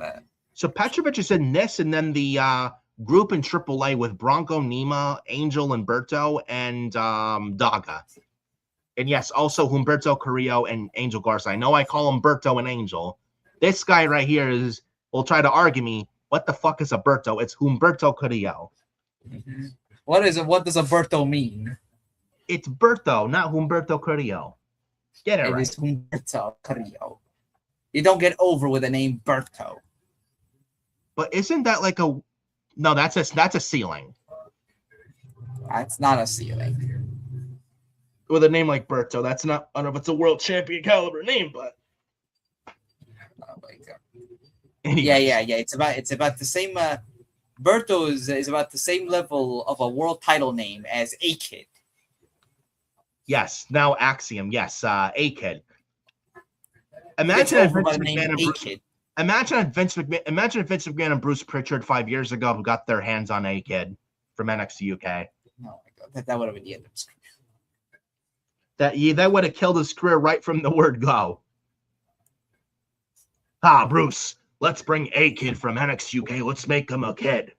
What do you think of that, Bruce? I love that idea, Vince, because I love you. Guarantee that would have been a thing. I mean, then again, would you have put it past those people?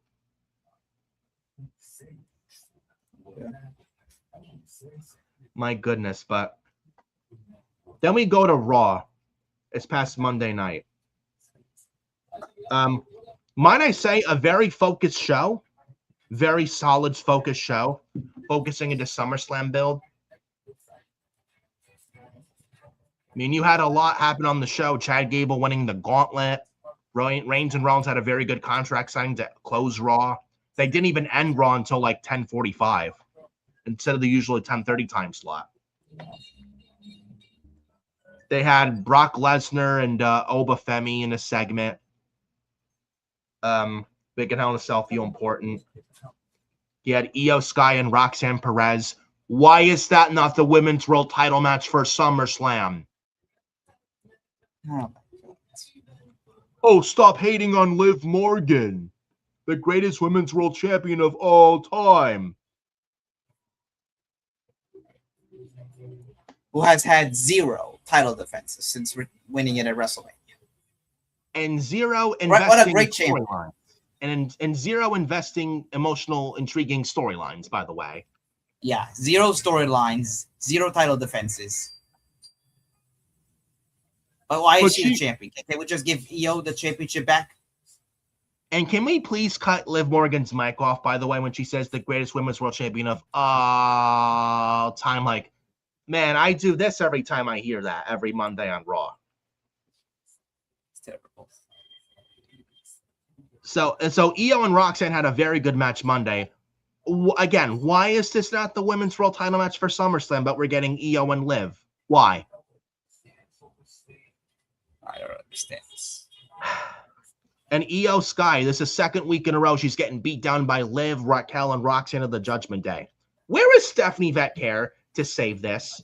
Because I'm telling you right now, you know my interest levels of Io and Liv at SummerSlam? You know what the number is? 0. 0. Like, what are we doing?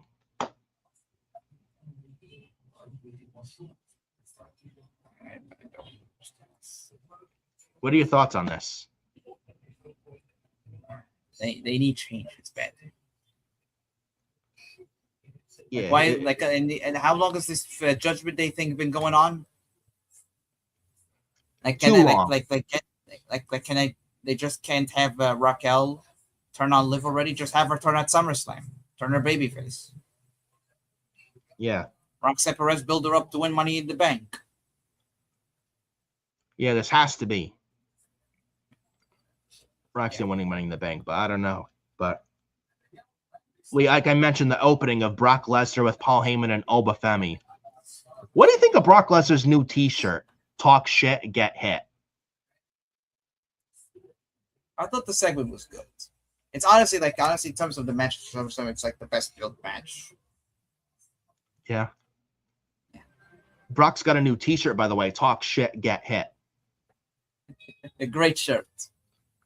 Where though, I think a few weeks before, Lesnar kicked Oba right in the family jewels.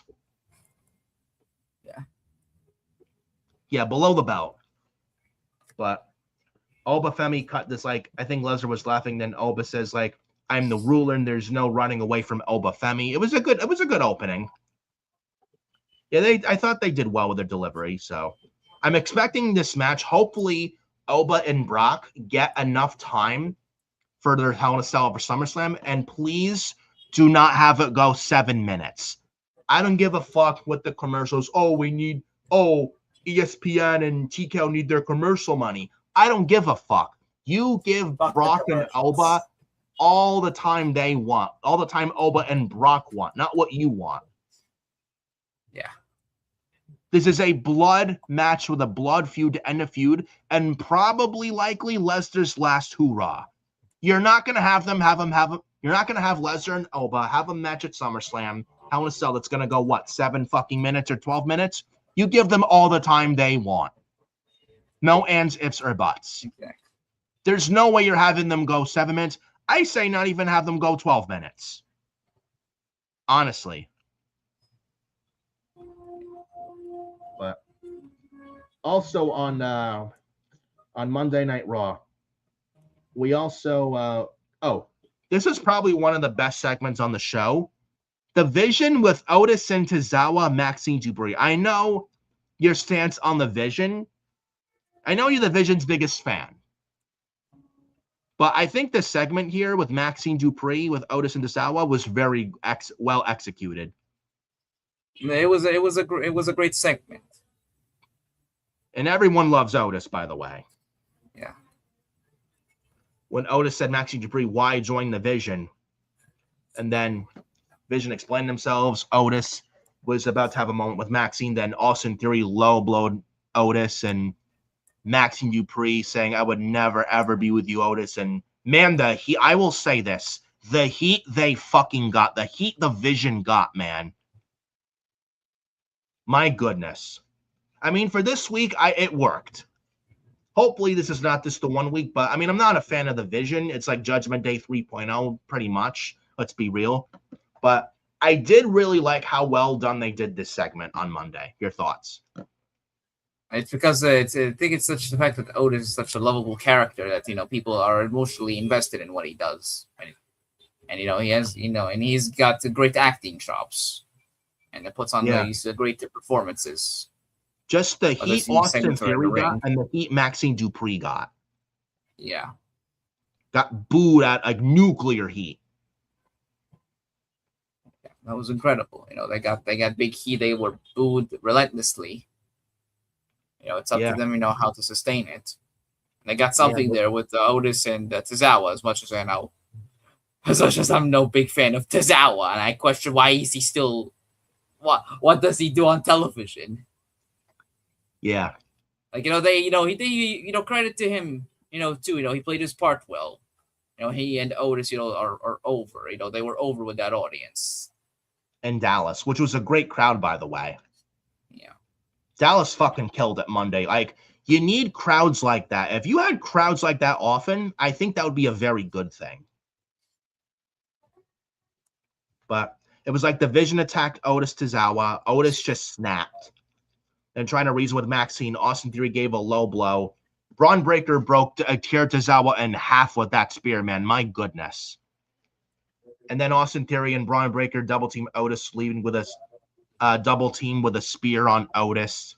It was very well executed. So I think I know why they took the belts off the Vision. Maybe they want a moment with Tozawa and Otis winning the titles off of the Vision to give them a nice feel-good moment and to give them their comeuppance. Yeah. I think that's where they're leading. And do you see this potentially at SummerSlam? Because, Alpha Academy, like Chad Gable, Otis, Tozawa, but no Maxine Dupree. Could we see Gable, Otis, and Tozawa? We'll get to Gable in a bit. Do we see Gable, Otis, Tozawa of Alpha Academy walking out of SummerSlam with gold out of Minneapolis? Do you think that's a likely possibility? Yes. I saw Chad Gable apologizing to Otis and Tozawa. Otis was going to shake his hand before Maxine Dupree cut that promo on Jed. Yeah. So you can certainly have a situation where, Chad Gable wins the IC title, then, have Otis and Tozawa celebrate with. Yeah. Absolutely. The one thing I don't want to see is Chad Gable being in the Vision Vortex. That's certainly what he should not be in. Unless if Bronson Reed is back and he's in a feud with Gable and he takes the IC title off of Gable going into like the later part of the year. Maybe. That's the only thing that will save the Vision these days. Have Bronson Reed should be back, I think. Hopefully, I don't know when he's coming back. He should be cleared any while now. Probably after SummerSlam, I suppose. Yeah, I think that's looking likely, probably. We'll get to, and speaking of Gable, we'll get to him in a little bit, but another thing, Paul Heyman is no longer in the Vision, by the way. He handed the keys to the Vision to Maxine Dupree, by the way. So Paul Heyman is no longer in the Vision. What are your thoughts? What is your reaction to that, bro?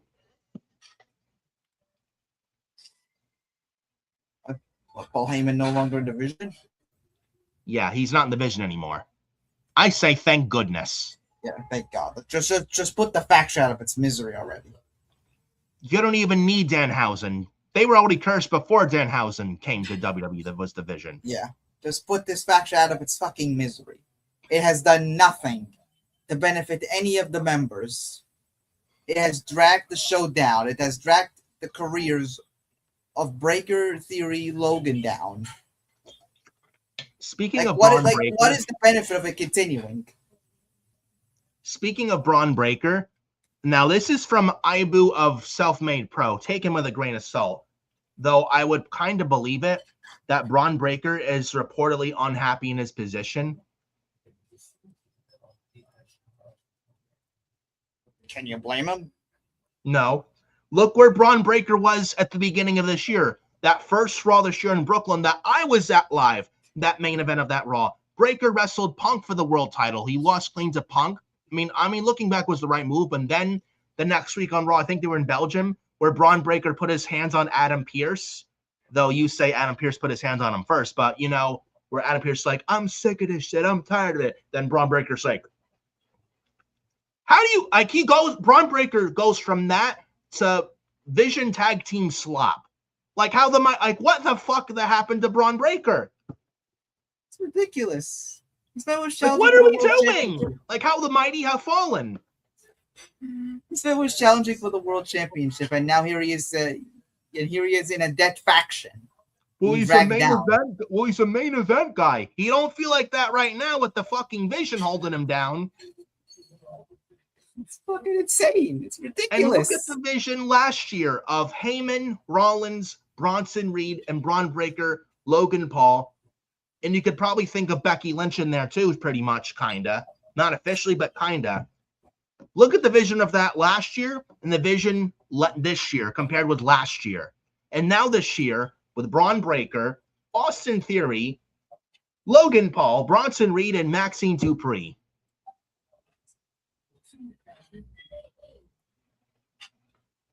What a downgrade. Like somebody save this man. Like the vision is dead. Why is this group not done? Insane. Like, and they should have disbanded them. They should have disbanded them months ago. They should have been disbanded 6 months ago. Yeah. And by the way, can we get Braun Breaker away from the Vision, please, and on SmackDown? Because I feel like with Braun Breaker and Obafemi on the same show, clearly Obafemi's the favorite new toy. And Braun Breaker was, and then Obafemi came, and then Breaker went down from there. I feel Breaker will never go anywheres on Raw as long as Obafemi's on the same show as him. And can we get Braun Breaker away from the Vision and onto SmackDown to save his career and get him paired with Paul Heyman, especially if Lesnar's retiring at SummerSlam this year? Like, can we do that, please? Please. Like, what are they doing with Braun Breaker? Oh, but he's a World Tag Team Champion with Austin Theory. Yeah. What do the World Tag Team titles mean, honestly? What do they mean? Your tag team champions on both brands are Austin Theory and Braun Breaker, Damian Priest and R-Truth. That's what they think of those titles. Damian Priest is ice cold and Braun Breaker's ice cold. Like if anything, they should put these guys back into singles roles. Yeah. There's a reason Damian Priest is reinventing himself as a singles guy in AAA. There's a reason for that. Yeah. Mark Calloway, Undertaker knows that shit with R-Truth and Priest and Truth fucking sucks. He knows that. But yeah, please, for the love of God, get Braun Breaker away from the fucking Vision. It's holding him down, dude. It's really holding him down. Just look at, like you said, 6 months ago, challenging Punk for the world title in Brooklyn. Look at him now. Like, how do you go from that to this?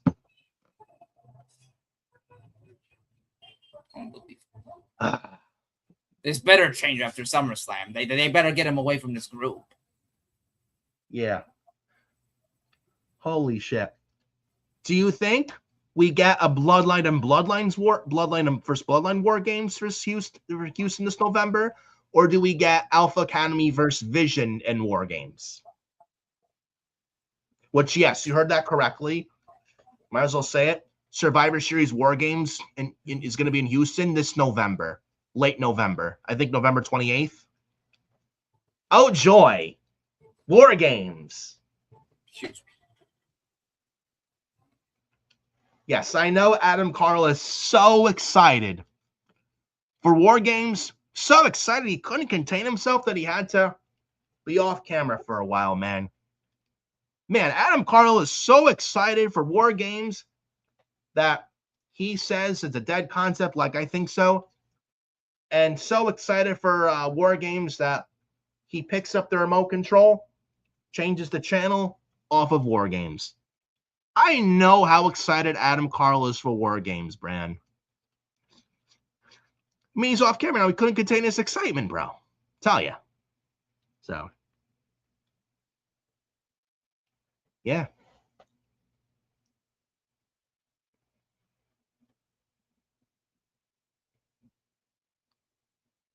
Let's see.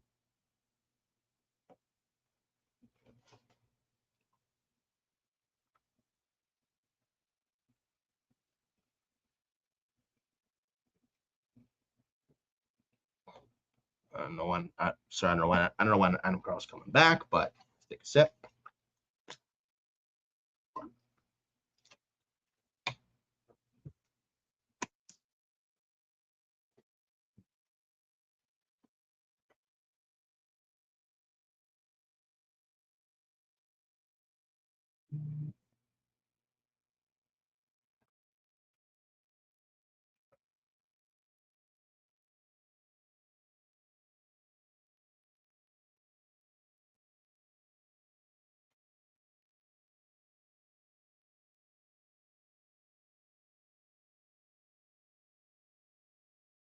There we go.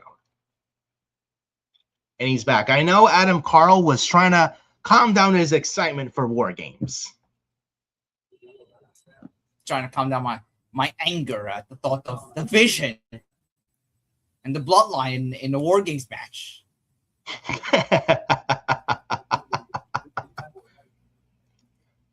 Man, can we have the War Games thing go away for a while for Survivor Series? Like what faction? Like what faction are you gonna put in a War Games match? That would make it exciting. Oh, you could do the Bloodline versus Bloodline LA Knight. No. Absolutely not. Jeez, man. Like Bloodline, no. Vision, no. Oh, but what about Chad Gable? War Games this year? What about Chad Gable in there?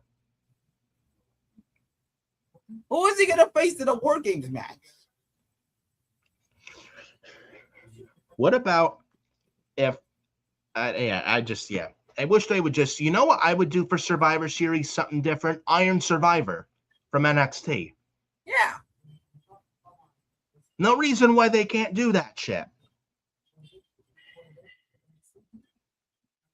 You know, but anyways, back to the Raw talk. Jimmy Uso and Royce Keys. It was made during the commercial, by the way. The match was thrown up because Solo Sikoa spiked Jimmy. Then he was laid out by Usos and Jacob fought too. And then LA Knight announced him, Royce Keys, Solo versus Usos and Jacob in a 6-man tag for SummerSlam, so it's official. Oh joy.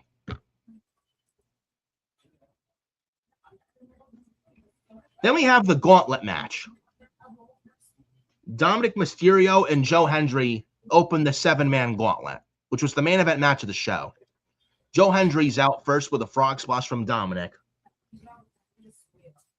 And then we have, so Joe Hendry's out. Out next is Javon Evans. Now, Danhausen came out. He cursed JD McDonough. And then Dominic gets distracted. Well, he goes for a frog splash. He misses. Javon Evans, OG Cutter, eliminates Dominic. Mysterio does Javon Evans. So Joe Hendry's out. Dominic Mysterio's out. Man, poor Joe Hendry and Dominic. So then it's down to now. So now Javon Evans. They were a bounce. They were a bouncy. Yeah, so now Javon Evans eliminates Dominic. Joe Hendry's out. Dominic Mysterio's out. Now Javon Evans now faces Dragon Lee. This was good stuff. Yeah, I would say in terms of the wrestling portion, this may have been the best one. Yeah. There was a crazy spot where Javon did a dive over the timekeeper's area to the front row. Now, I have to be real. Javon Evans is in his young 20s, right? I understand people love the diving and fun, exciting shit. But if Javon Evans wants a long career, at some point, I know he's young now, but at some point, Javon, especially after watching this spot, I think Javon really needs to slow it down a peg or two. Like, this guy's going 120 miles an hour. He kind of needs to slow it down.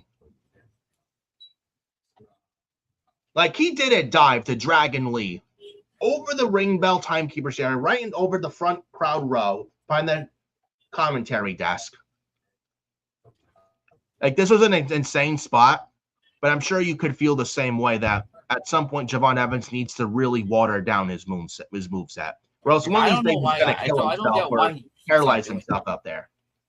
Like, I don't get why he keeps on doing it. Like there was the spot on this chair with Dragon Lee. Like, legitimately, he lands his back. Yes. On the seat of the chair. Yes. Yeah. It nearly broke his back, and then you have Javon he legitimately he does a dive onto the barricade. He goes right to the crowd. Yeah. Like he's lucky he didn't break his leg on that spot. He got lucky there. It's like I think he needs to slow it down for real. I think he doesn't need to do this every match. Because because he puts himself, at a situation where he may potentially it will bite him on the ass eventually. So the kid is talented. He's one of the best on the roster. We like Javon Evans, but he's got to look after his body. Because if he slips up once, if he does one of these spots at some point, and he slips up, it's gonna be a catastrophe. It's gonna result in a catastrophe. It's gonna be catastrophic for his career. He could either get paralyzed, having a wheelchair the rest of his life, not wrestle anymore, seriously hurt, or worse, dead.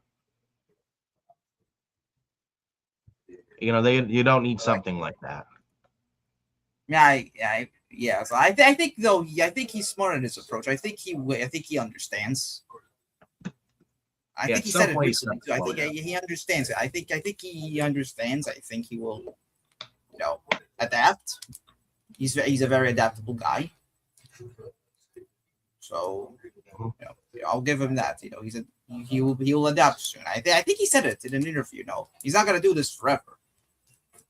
So, but he needs to be smart about it. Yeah. Yeah.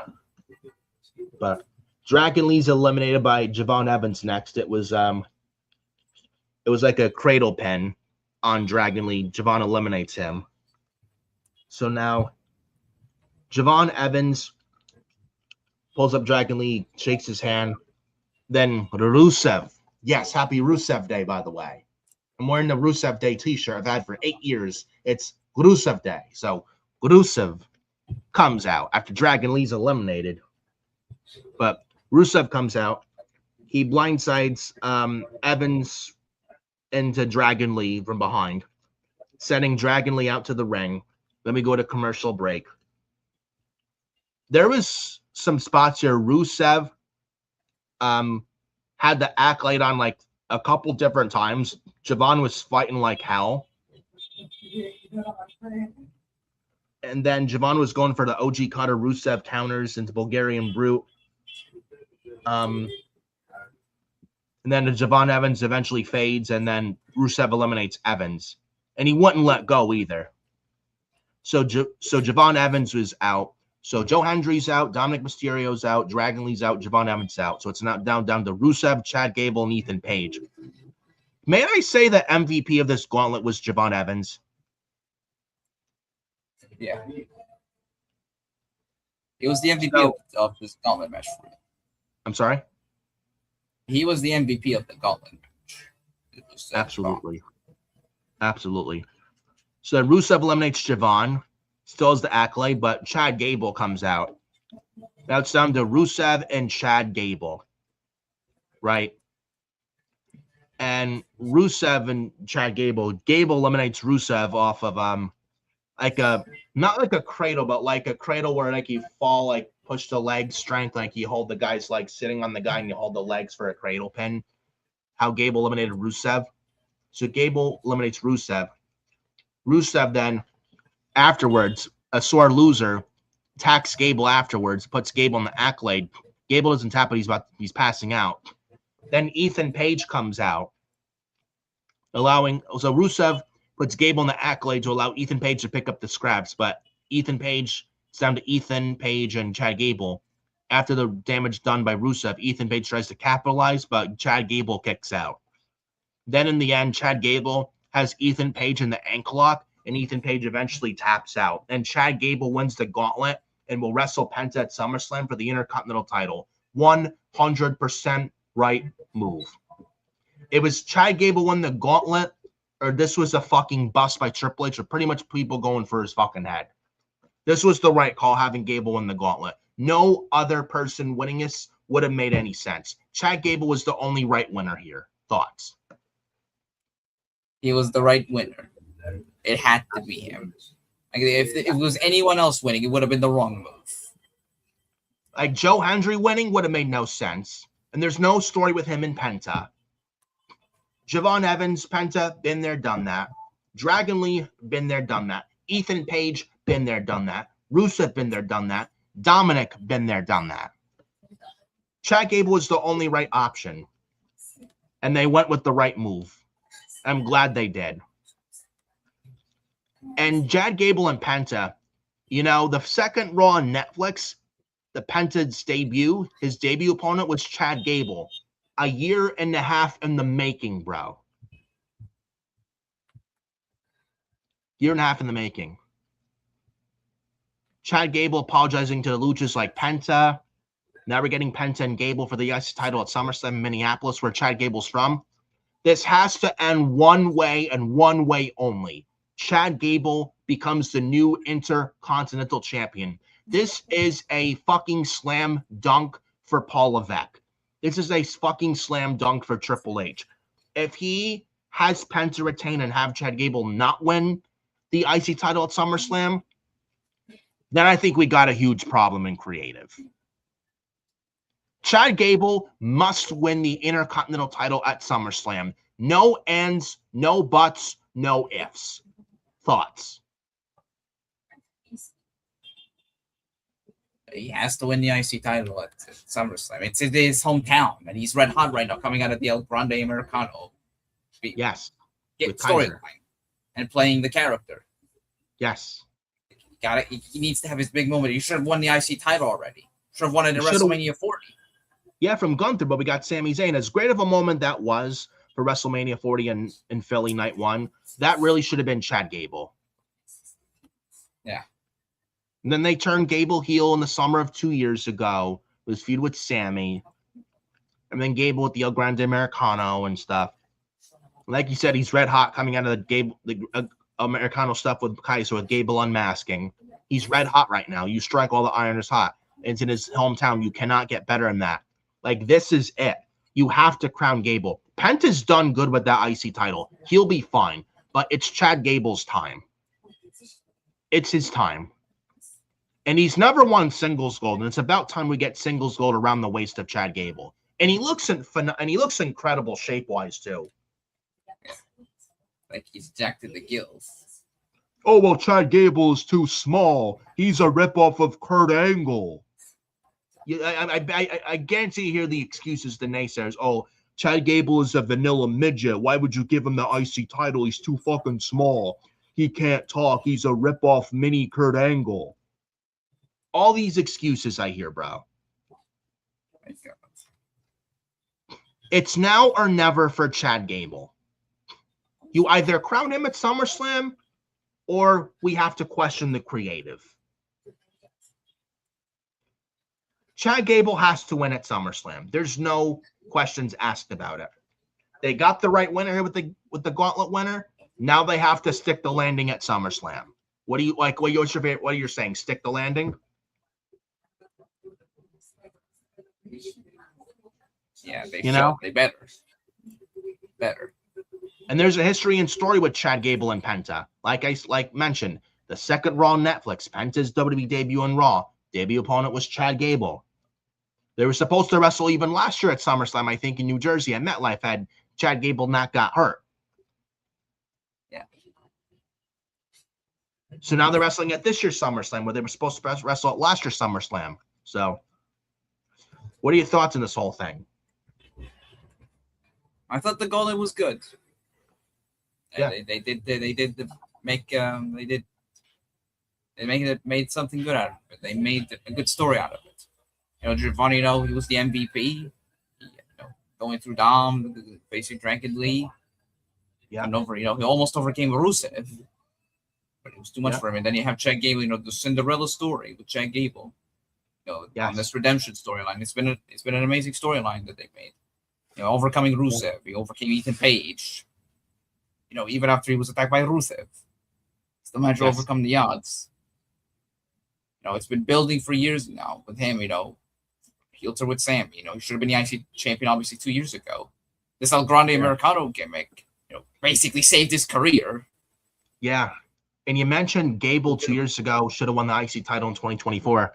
Wasn't there a Raw in the fall of 2023? I think after Gunther, was it before or after he surpassed Honky Tonk's record? It was after he surpassed Honky Tonk.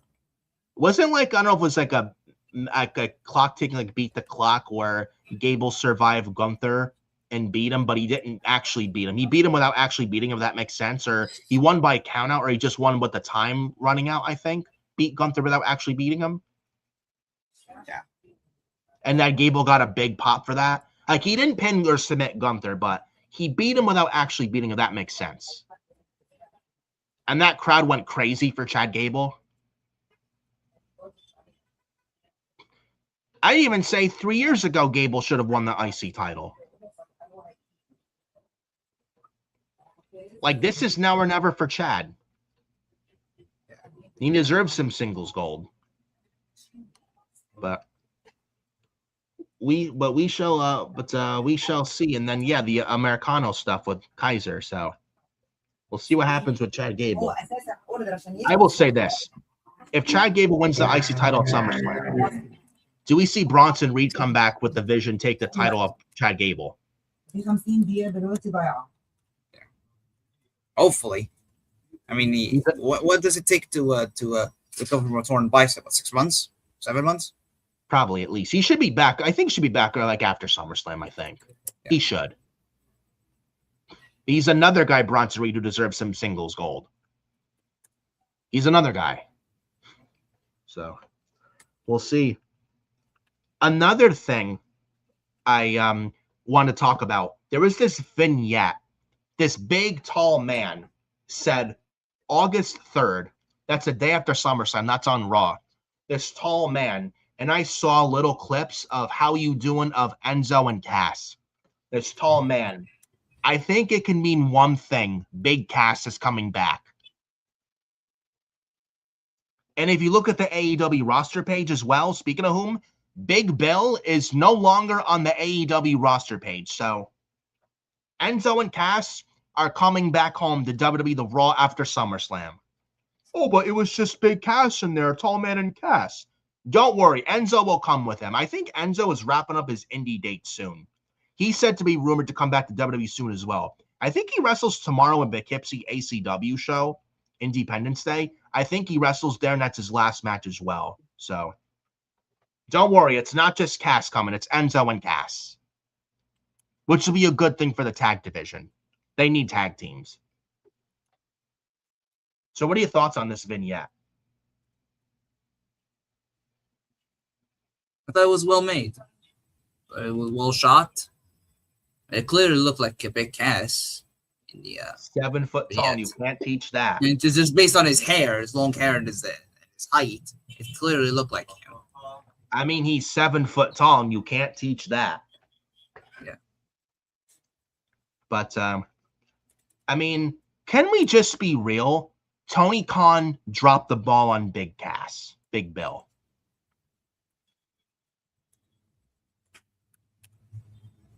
Yeah, like he did nothing. Hi, guys. I am the Learning Tree with Brian Keith and Chris Jericho and Big Bill. That went fucking nowhere.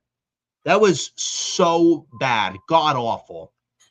And you know the worst part? There was no payoff when Jericho came back this year. No payoff, nothing. Yeah. Jericho disappeared from television for a year. Yeah. I mean, Big Bill was a tag team champion with Ricky Starks in AEW, but that was about it. Tony Khan pretty much dropped the ball on Big Cass, didn't know what to do with them. WWE, however, knows how to book big men properly. Tony Khan doesn't have a fucking clue how to book his big men properly. Like, imagine if Oba Femi was in AEW. Imagine if Braun Breaker was in AEW. Would Tony Khan know how to book them? No. He'd probably have them lose on Collision to the Death Riders, which we'll get to, by the way, because this guy has a lot to say from Dynamite. But right before we get into that, we also have the closing segment on Raw for the contract signing with Roman Reigns and Seth Rollins.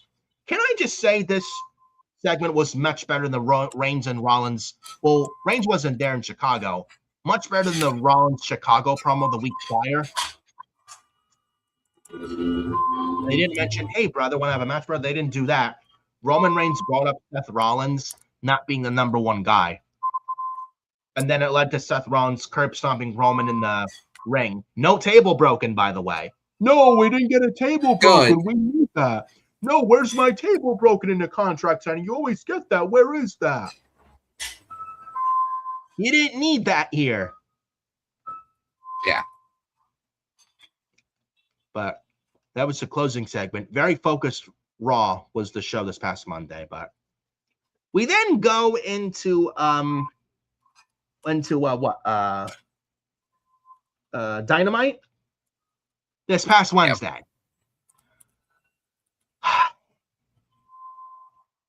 I don't know about you, but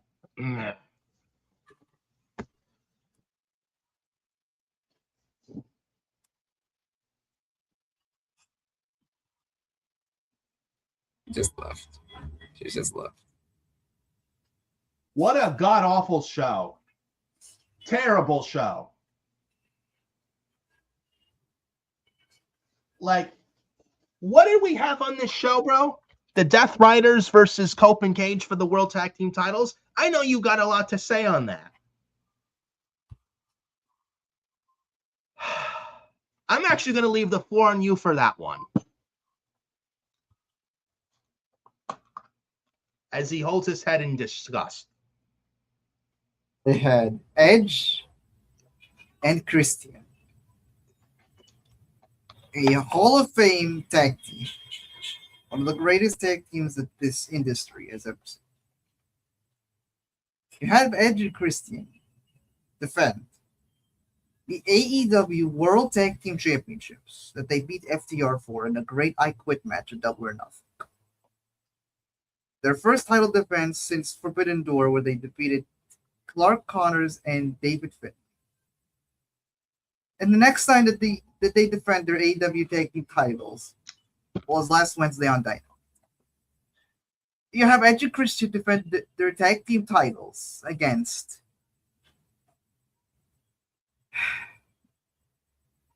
Wheeler Useless and Danny Garcia. Wheeler fucking Useless and Danny fucking Garcia challenging Edge and Christian for the AEW Tag Team Championships. Why? Tony Khan, if you are listening to this, Tony Khan, if you even watch Forbidden Podcast, listen to us real loud and clear, Tony Khan. Real loud and fucking clear. On no fucking planet should Wheeler Useless and Danny Garcia be facing Edge and Christian for the Tag Team Championships.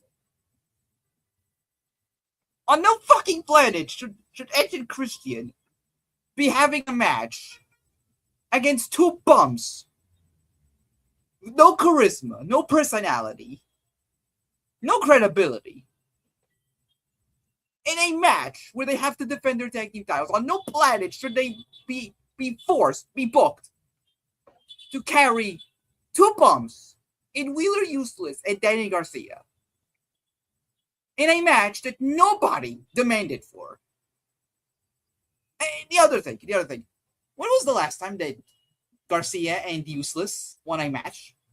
Can you tell me? What did they do to earn a tag team title shot? I couldn't tell you because all I see the Death Riders, especially Garcia and Useless, do, all I see them do is fucking lose, and lose. They didn't even earn a tag team title shot Wednesday. What did they do to earn it?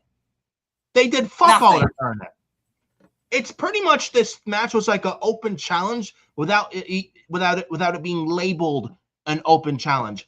What did Useless and Garcia do to deserve to earn a title shot? It was just handed them like fucking candy. Nothing. They did nothing to get a title shot. All they do is lose to be made to look like bums, which is exactly how they should be booked. Bums. That's who they are. Bums on television. Remember that bidding war, by the way, 2 years ago for Danny Garcia, that bidding war for Danny Garcia in 2024? That's some forbidden, some bidding war there. That WWE lost the bidding war that bad. And they lost to nothing on that day. You're having so why was this happening? Why did this happen? Why are Edge and Christian of all the people to have Edge and Christian defend the AEW tag team titles against on Dynamite, you chose the worst possible team for them to defend their titles against? And correct me if I'm wrong. Didn't the Death Riders wrestle a match this past Saturday on Collision, and didn't they lose? I think it was Moxley, Claudio, Useless Garcia. They faced who was it again? The Swirl? Who? Swirl. Yeah. Moxley won the match. Because of course he does. It's Moxley. You think Useless is going to win a match? With him getting the pin and teaming with Mox? Of course not. No. Absolutely. See, they win one match, and even then, it's Moxley who got the win for them. But then suddenly they get a title shot. These two did nothing. These two do fuck all on TV. All they do is get their asses handed to them and lose. They're like the punching bags of the Death Riders. Yeah. Both Garcia and Useless. They are. So why are you there? Why are they getting a title shot against two Hall of Famers? Why are they getting a title shot against one of the greatest tag teams in wrestling history? It's Tony Khan, again, if you're listening to this and watching this right here, right now, or whenever, do not ever book Useless and Garcia in a tag team title match, let alone against Cope and Christian, ever again. Don't ever do that again. Never again. Never. These two will never be AEW Tag Team Champions.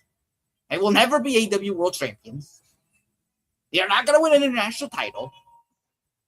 They're worthless. What do they do? They're worthless.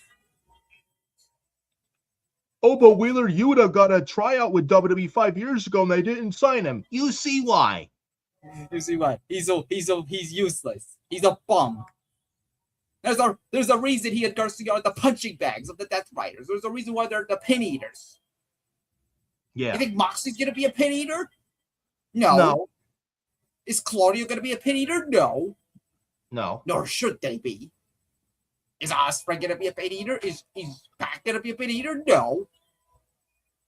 Bro, Marina Shafir is higher up on the AEW totem pole than these two bums. Yeah. What does that tell you? Yeah. I can't believe it. You had Edge and by the way, the Dark Order, remember them? The Dark Order, they recently signed new deals with AEW. Yay! Oh joy! Yay! Yay! I am so excited for the re-signing of Dark Order that I literally don't give a fuck about.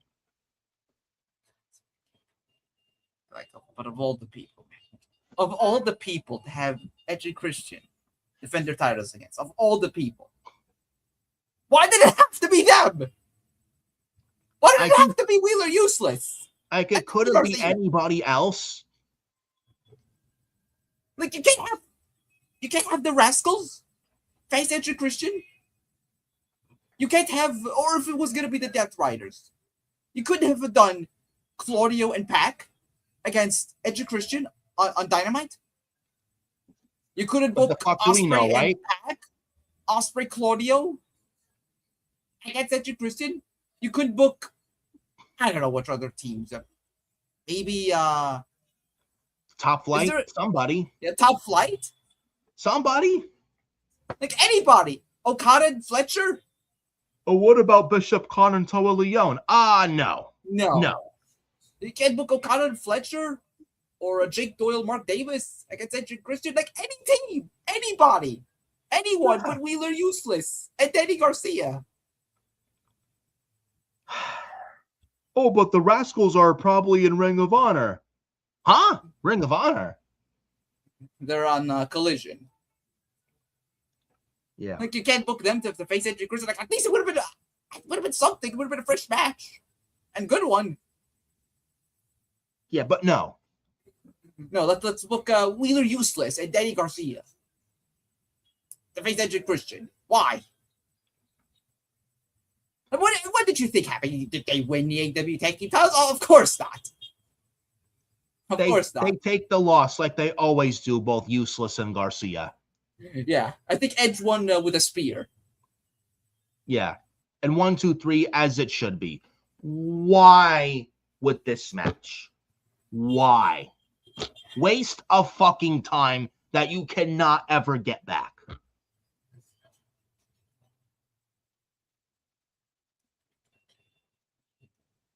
Legitimately a waste of time that match was. And they announced it right before the show went on the air, by the way, that night, Wednesday night, by the way, mind you. You think they had a fucking plan for Wednesday's Dynamite? Of course not. Of course not. Oh, here's what they also announced. Here's what they also did now. They had the Roderick Strong, Orange Cassidy, and Kyle O'Reilly. They were backstage cutting their promo. And then they were confronted by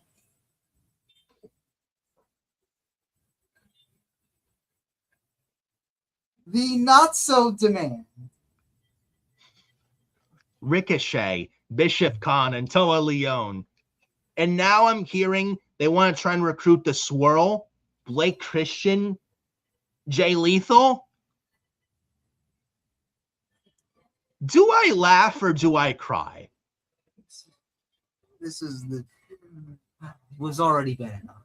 It was already bad enough. I had to watch Wheeler Useless and Danny Garcia having a tag team title match against a Hall of Fame tag team. It was bad enough that I had to witness Edge Christian having to sell offense to the biggest punching bags in the company, to people that they should be steamrolling through in 60 seconds. And now you are teasing a feud between the conglomeration and the not-so-demand. And you are teasing a faction with the not-so-demand and the Swerve on AEW television.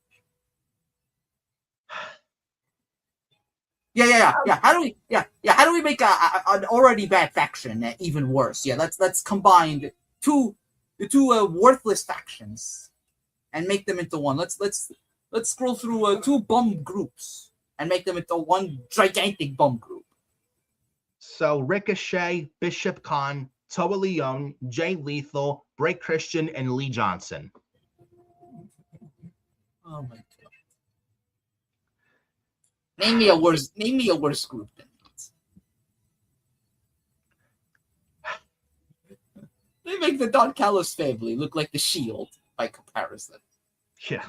They make them look like Evolution. Yeah.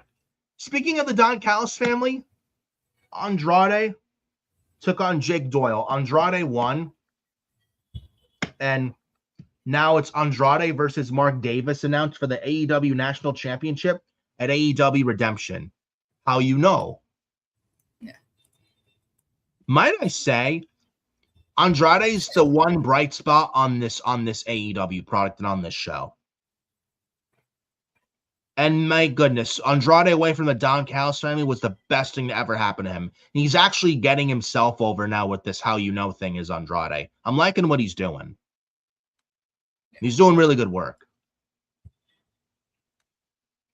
This was probably the only bright spot on the show.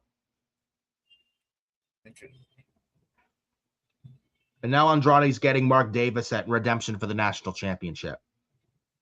Andrade should win this. No questions asked.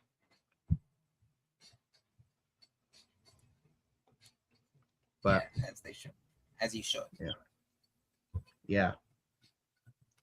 I mean, the match was good with him and Jake was probably one of the few good things about the show. Yeah. I mentioned with Andrade and Jake. Andrade has done well as a babyface, it's fitted him well. The best thing that could have ever happened was for him, to leave the Don Callis family. Yeah. No shit. Yeah. We then get a Kenny Omega AEW World Title celebration with the Bucks. And you have Will Ospreay in this too.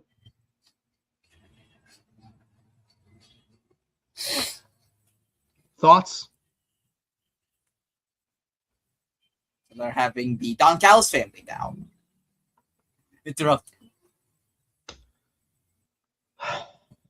This faction is everywhere, man. Why? This faction is everywhere. Like, we're still doing Kenny Omega and Don Callis. It's 2026. How long has this been going on now? 5 years. At most. Yeah. You're building towards Wembley Stadium, and this is the best. And we're still having Don Callis feuding with Kenny Omega. Why? Another thing of why They just announced also. I think they also announced that Kenny Omega and Kevin Knight for Redemption. Yes, Kevin Knight, the TNT champion. Kevin Knight. No disrespect to Kevin Knight, but I mean, for a $50 for a pay-per-view, Kenny Omega versus Kevin Knight. Are you fucking kidding me? The TNT champion, by the way, is challenging for the AEW World Championship. But Kevin Knight is defending the TNT title next week. He could lose the TNT title next week. He should defend it at the pay-per-view. You're going into Redemption. Yeah. You're going into your last pay-per-view before All In. Why is the TNT champion going after the world champion? It's fucking. Didn't Kevin Knight already challenge? Did he already challenge Darby Allin? Yes. For the world title while he was still the TNT champion? Yeah. Why are we?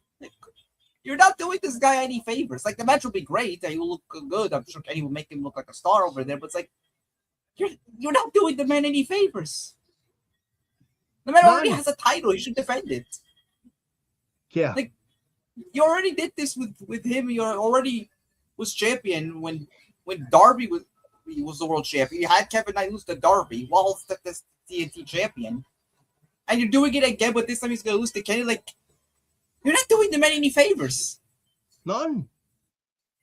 Like, if you're trying to build him up as this top heel, this isn't helping him. No, it's not. It's ridiculous. Holy shit. Well, you have the next match on Dynamite. Bro Dito versus Aaron Solo and Nick Comoroto. Moving on. They're still employed? They're still employed. Aaron Solo and Nick Comoroto, they're still employed? Just make sure there's no Arby's involved with Aaron Solo, with Fallon Henley. Moving on. Yeah. What do you think happened? Of course, Bro Dito won. Yeah, Bro Dito won. Who cares? Love Bro Dito, but why? This is nothing but fucking filler, this match. Basically filler. This is the best you could come up with.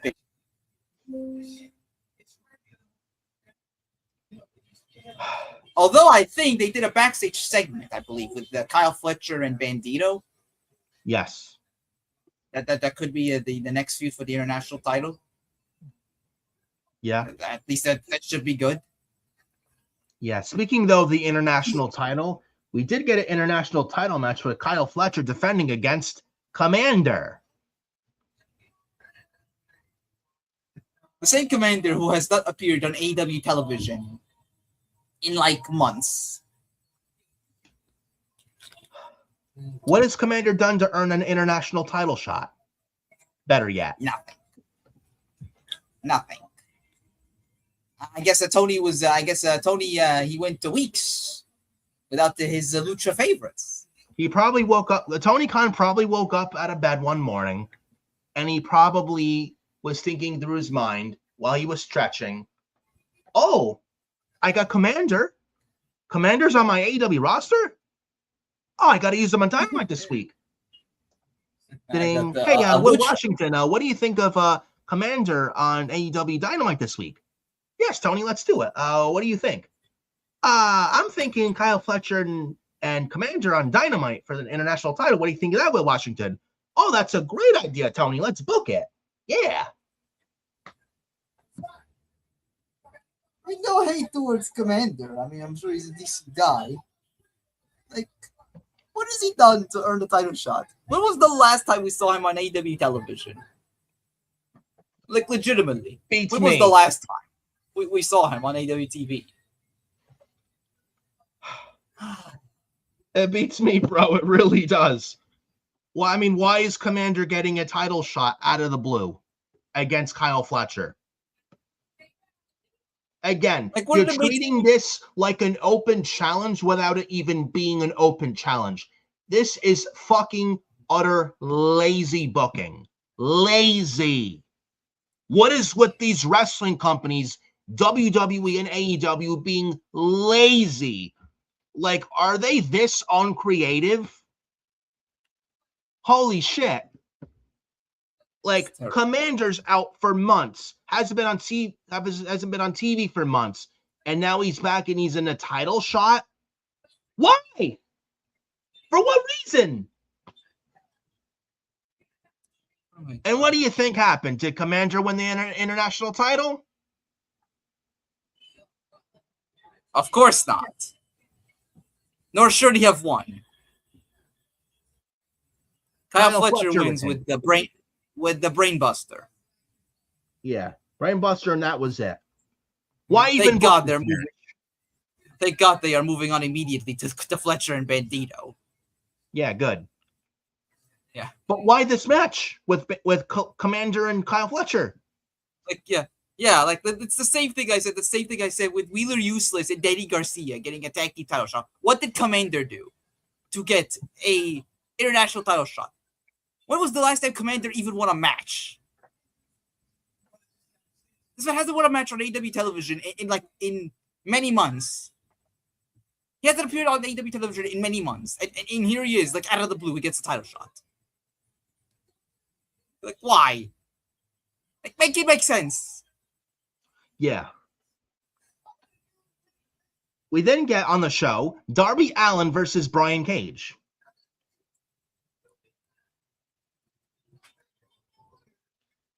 And Darby Allin wins, by the way. Why is this match happening? Because Tony Khan is the mark and wanted to book the match. I am convinced that this show was literally booked on the day of. I'm convinced. Yeah, I don't think they even wanted to be on the air Wednesday, and they just booked things hours before the show went on the air. I'm convinced too. And then the main event, I think this was the main event of the show, right?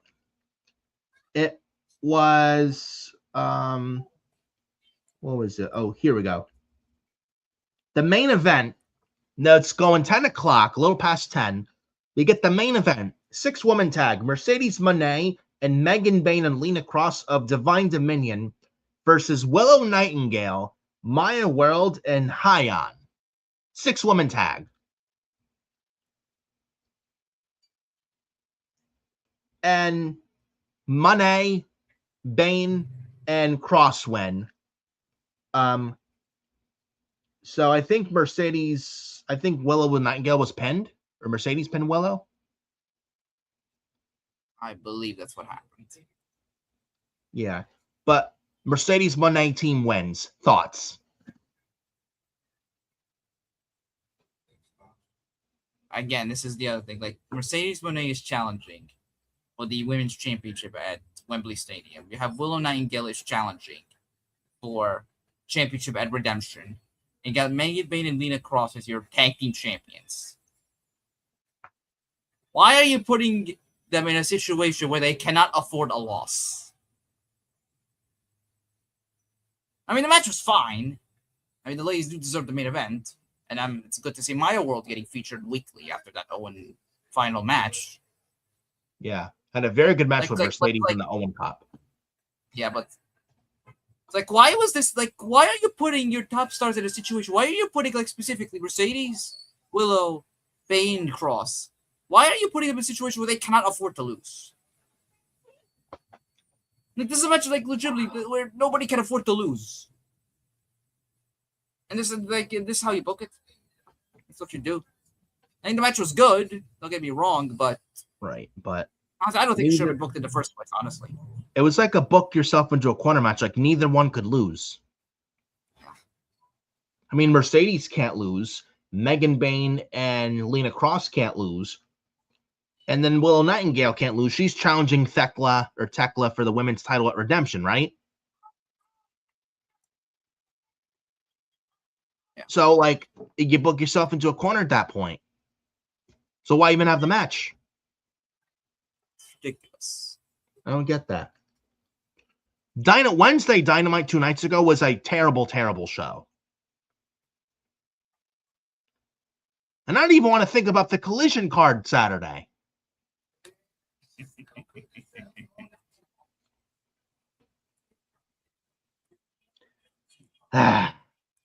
Oh, and by the way, when's the pay-per-view Redemption? I forgot there was even a pay-per-view. It's at the end of July. It's I July forgot the 20. It is July the 25th. July 25th. No, So no, next no, no, no, Wednesday's no. the go-home show. It's July the 26th. Sorry. July 26th, 26th. yeah. So next week's And Dynamite's the go-home show. Yeah, and it's the go-home show. And now they are just recently announcing matches.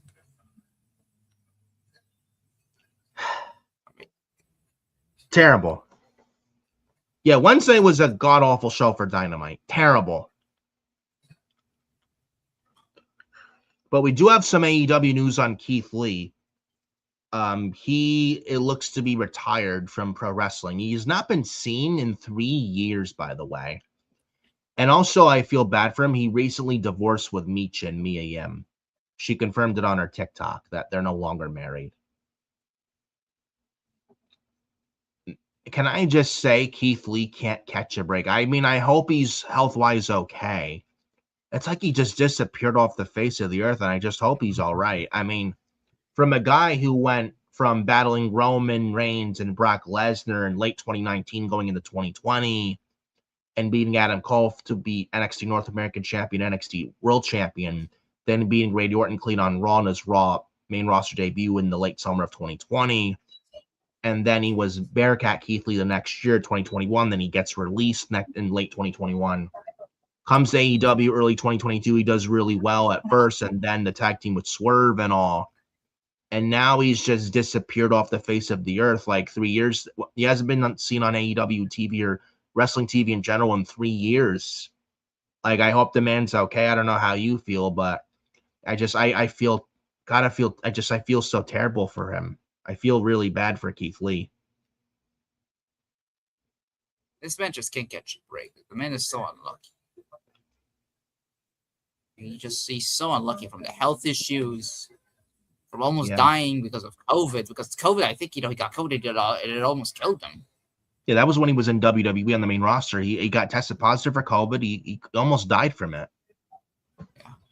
Yeah. Then, getting released, the Bearcat thing getting released, and then, his health, I think, it's just got progressively worse after COVID. Honestly, he's never been the same after he got that and almost dying. I mean, I'm glad the guy is still alive, but it clearly affected his career. It's clear, those issues, it's still lingering today. And then obviously, I think, the injuries hasn't helped. No, like this man, he's just been snake bitten. Just one thing after another with him. He's just been snake bitten. I feel bad. And not only snake bitten, but once he was snake bitten, it's like the effects wouldn't go away. Like, he'd survive, but it's like the after effects, like on his body, just the scars just won't go away.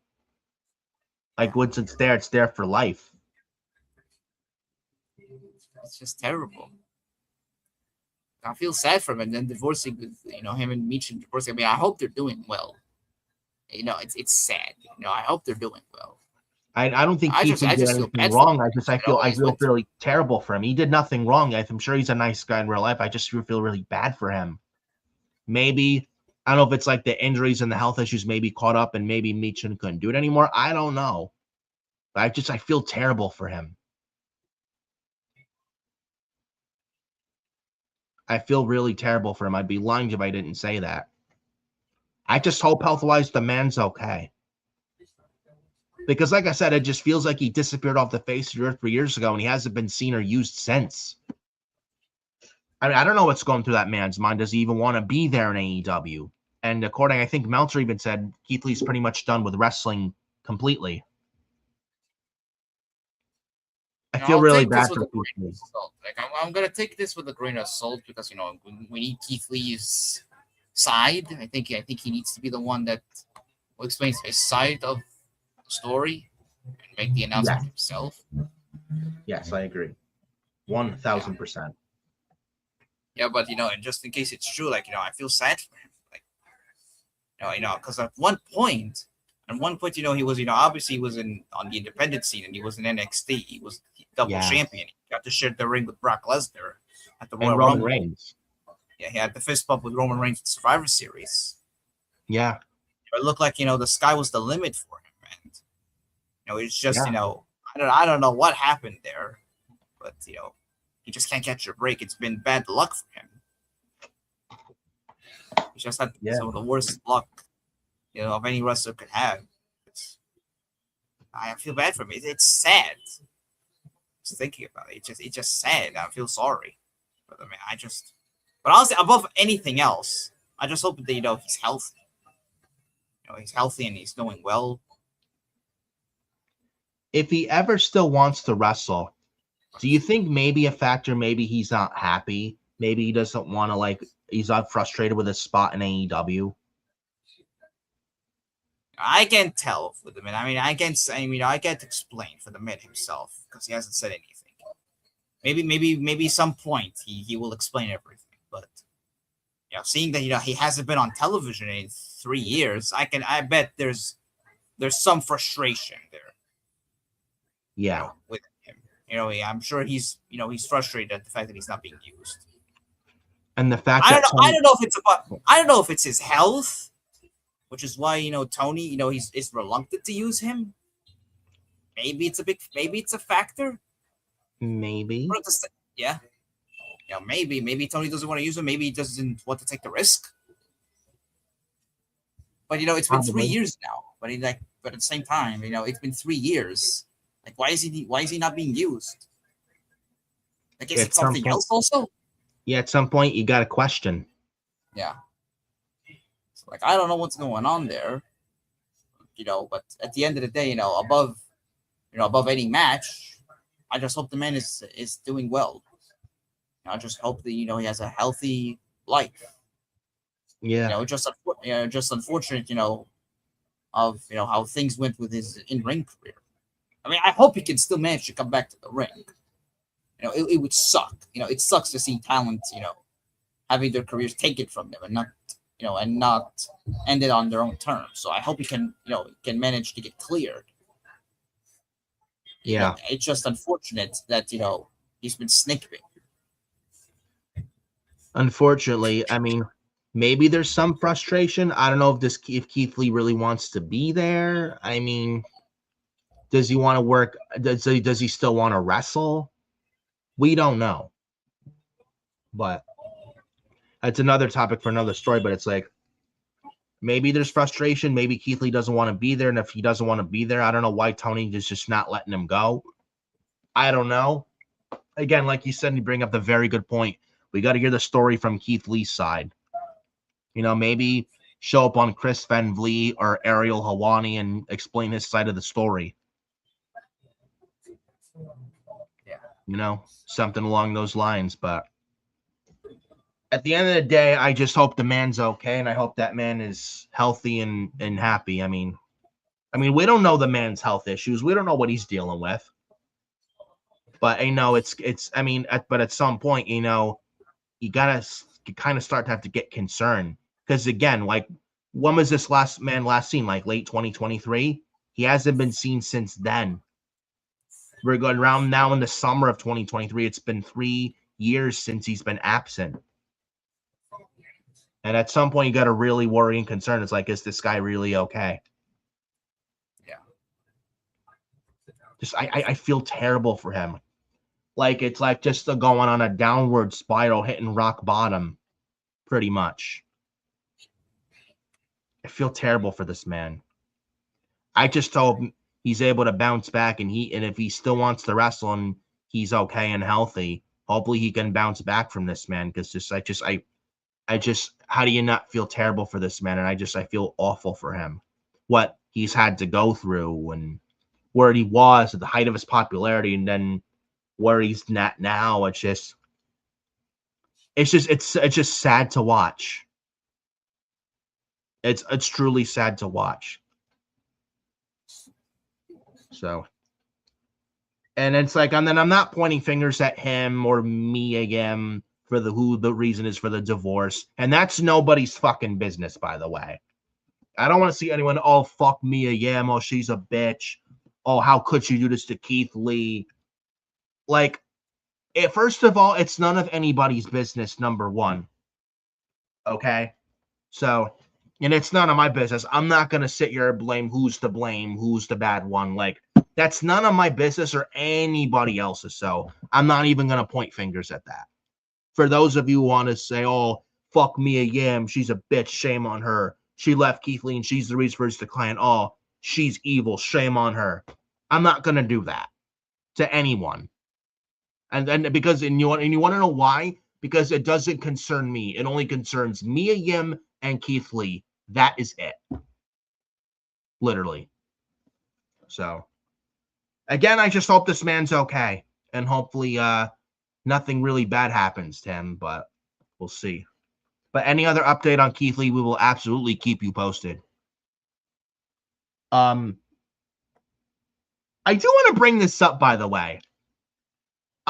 Richard Holiday, the current talked about popular wrestler on the indies, the most marketable, with his signature move, the low blow, Richard Holiday. Apparently he's WWE bound, according to Fightful. Then Uncle Dave Meltzer says that he's not locked into a WWE deal. Only for, then it was also said he was NXT bound, and then Booker T was lobbying for it, and now, I think it's now with Fightful and Sapp that even, I think Sean Ross Sapp even said that Richard Holiday is likely to be WWE bound, so the Meltzer report was pretty much all bullshit, and he's likely to be going to NXT first. Yeah. Lesson of advice. Always take Meltzer with a grain of salt. Please do not listen so much to Dementia Dave Meltzer. Yeah. Like he said, oh, Richard Holiday's not WWE bound. Pretty much tell me Meltzer's not paid off by Tony Khan without actually saying that. Tell me he's paid off by him without actually saying it. Like, he's pretty much paid off by Tony Khan in AEW. He's probably upset Richard Holiday chose WWE over AEW. That's why Meltzer said that. But what are your thoughts on this whole situation? I mean, I say what you want about Sapp, Sean Ross Sapp, but I would take Fightful any day over Meltzer. And at least, and what the thing is with Fightful Select, they get more things. They're not always right, but they get more things right than they do wrong. Whereas Meltzer, he gets more things wrong than he does get things right. Thoughts? Yeah, I definitely agree. I mean, say what you want about him, human being, but he does know his shit. He does, he gets he gets more right than wrong. The Sean SRS, Sean Ross Sapp. Yeah. With Dave, he's just being delusional. Or maybe he's being fed information, but he doesn't know anything. Yeah. He doesn't know shit. Yeah. Really? In the IWC, Internet Wrestling Community, I know you call it Incel Wrestling Community, but the IWC, really the only sources I trust are Fightful and WrestleVotes. And Corey Hayes of False Finish.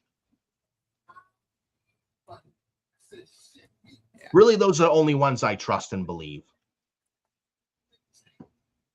But Richard Holiday going to WWE. What are your thoughts on this signing? And I think with him, he's a guy. I mean, I don't know why this guy wasn't signed months ago. I mean, why it took this long to get signed, like why any major promotion didn't pick him up until now blows my mind. Like he's very good, and any major company would be fools not to at least give him a look and sign this guy.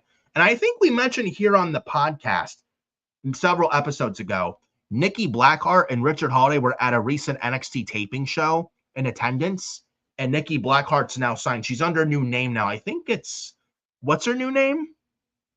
Reina Falcon. Yes, Reina Falcon, who just debuted on NXT on TV like a week or two ago. And she's going to be a big deal on that show. Richard Holiday, and now Richard Holiday is now the one to follow. Honestly, a good pickup for WWE and NXT. They got a very damn good heel in Richard Holiday, I'm telling you. He's going to make that brand his own, and I'm looking forward to see what he does. Now, with his signature move, low blow, will he be allowed to do that in WWE? That remains to be seen. But what are your thoughts on Richard Holiday apparently being signed to WWE and this move? He's a talented guy. You know, I've seen his work on the independents. He's amazing. Yeah. He has really good social media videos with like, hey, when he meets up, hey, Luke Gallows, and they shake hands and they hug. They not hug, but it's like, oh, last time I heard you were talking shit about me. Then they all joke, we got to catch up soon. It's entertaining. I've seen a lot. Hey, he's a funny guy. He's a funny guy. He's really cool. Yeah, he deserves a shot. The big time. And his pairing, I got to mention, his pairing with Big Trouble Ben Bishop, 7-foot tall guy, where Cody Rhodes mentioned him and Richard Holiday on the Cody Rhodes podcast with Matt Cardona. Maybe we get that Holiday and Cody match. I'd love to see it. Yeah. Honestly, it should have been signed a long time ago. Yeah. Why it took this long blows my mind. But it's a good signing. I mean, he used to tag with MJF on the Indies, so he's a damn good heel. And I mean, I wouldn't be surprised if this guy's an NXT champion maybe by the end of the year. Yeah. He's this good. This man is also, by the way, the first ever ACW world champion, inaugural ACW and 2-time ACW champion. WWE and NXT just got a very good get in Richard Holiday. They got Mason Rook, Nakaru. They're going to get Hiromu Takahashi, and now Richard Holiday. That's not a bad lineup for NXT in the men's department. Now, obviously, they need a lot more, but Richard Holiday is definitely a good move to NXT. Mike Santana's going to come in. Yep, Mike Santana. Which I'm reading reports that he should be in WWE by the end of the summer, which honestly should be news to no one. A shocker to no one. But do we see, though, Mike Santana? I see people floating around the idea of Mike Santana debuting on the main roster as soon as tomorrow night's Madison Square Garden, Saturday night's main event. Do we see him there, or do we see him in NXT? With Mike Santana, as far as he's concerned. I think we see him on NXT, for being realistic. It'd be a good starting point for him. Even if it's for like 6 months. Yeah. Like just to get his feet wet, even if it's like a cup of coffee. And Mike Santana is another guy that's wrestled with TNA and ACW as well. He's another guy. So NXT's men's division could look vastly different before the end of the year, man. I'm telling you. Just with the signings of Mike Santana and Richard Holiday alone. Hopefully we get Ben Bishop there. He's another solid big man who I think would fit like a glove on NXT. You know?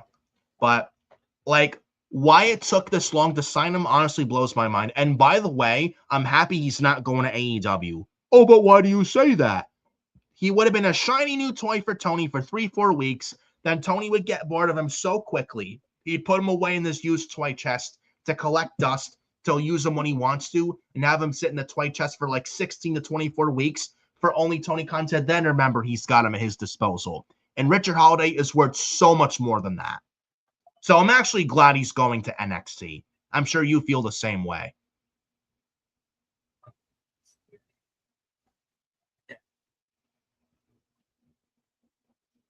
It's the right move. Definitely NXT can use this more, can use the help. That's not what they Yes, get. especially that men's department, bro, which is severely lacking.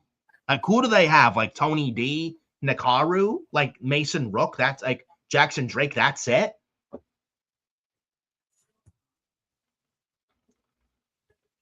Like, what are we doing over down there in NXT? Yeah, they're gonna use. Yeah, but yeah, like Richard Holiday, he calls himself the most marketable man, and like you said, he's an entertaining guy. Like he's a guy that really gets it, what works and what doesn't work. Like he's a smart like he's a good wrestler and a smart one. Like and he's a good promo too. He's got a good look, good in the ring. He's got some charisma, you know. And though my question is, will he be allowed to do? Do you think he may be allowed to do, because the signature move's a low blow? Do you think they may change that? Because I hope to God they don't, because that's what makes him stand out. Yes. Honestly, if it was up to me, I'd change nothing of him. I think they may change it. I mean, having a low blow as a signature. He calls it his signature move. I think the only time he'll be doing a low blow is if he's a narcissist heel. Or maybe he can do it with the referee turning behind their backs. Maybe that could work. Something along those lines, but yeah, because I have a feeling they may change that. I hope they don't, but it wouldn't. But if they do, listen, it wouldn't surprise me at all. But either way, I am very happy that he signed, and it's long overdue with him signed. So, and he'll do well there, especially on NXT. So, excited to see what Rich Holiday does in the future on NXT. And again, a damn good heel picked up by NXT, something they absolutely need. And who knows? Maybe Richard Holiday's the one to take the NXT title off Tony D. Who knows if it's not Nakaru? Or no. I'm sorry? You never know. That's good to happen. Yeah. Absolutely. What else here? The other then the last thing talk about here on the show, Jim Johnston. Apparently he says the shitty music by Def Rebel is the reason WWE stars aren't getting over. And I think he mentioned some AEW. I think he mentioned this in there too. I think. I have the article. It says it on here. If I can pull it up. This is what it says. If I can find it. Uh-oh. Here we go. Oh, yes. So Jim Johnston says today's entrance music just sounds like noise to me. Regarding current, he says, quote, "It just sounds like noise to me, and all the themes just sound generic. It used to be whether it was my music or a Jimmy Hart theme or an outside band thing. You used to be able to be making dinner in the kitchen with the TV in the other room, and you know who was coming out.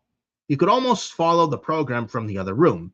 Now, I just don't think it's like that at all. And for some reason, the powers that be have forgotten their roots or something, of how powerful music is in creating stars. And I further believe that's why they're not creating either WWE or AEW. They're not creating big stars anymore. There are no new Steve Austins. There are no Rocks around now. And it's because everyone's sort of in this layer of generic. Via the False Face podcast with host Paul McNamee. End quote.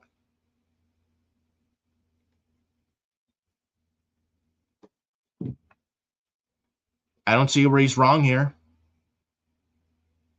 I don't see where he's wrong here at all. I disagree on the create, no new stars created for WWE specifically. I can't disagree with it.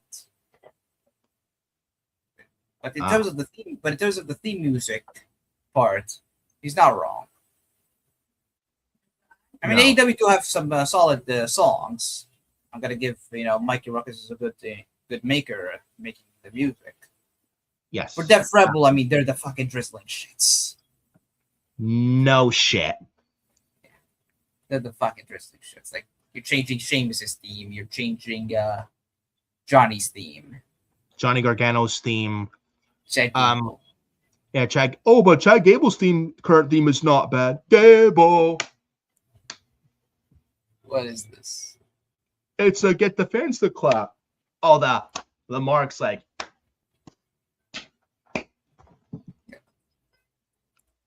Oh, but they got Yeet Man Jey Uso. Eat. My God. What other shitty Def Rebel music? Stephanie Vacquer. They did it to Stephanie Vacquer early this year. It's terrible. They did that. Oh, but they got Liv Morgan trouble. She's the one who sang the music. Yeah. What else did they want to do? Dominic? They haven't changed it. Oh. Trying to think of others. Oh, Damian Priest.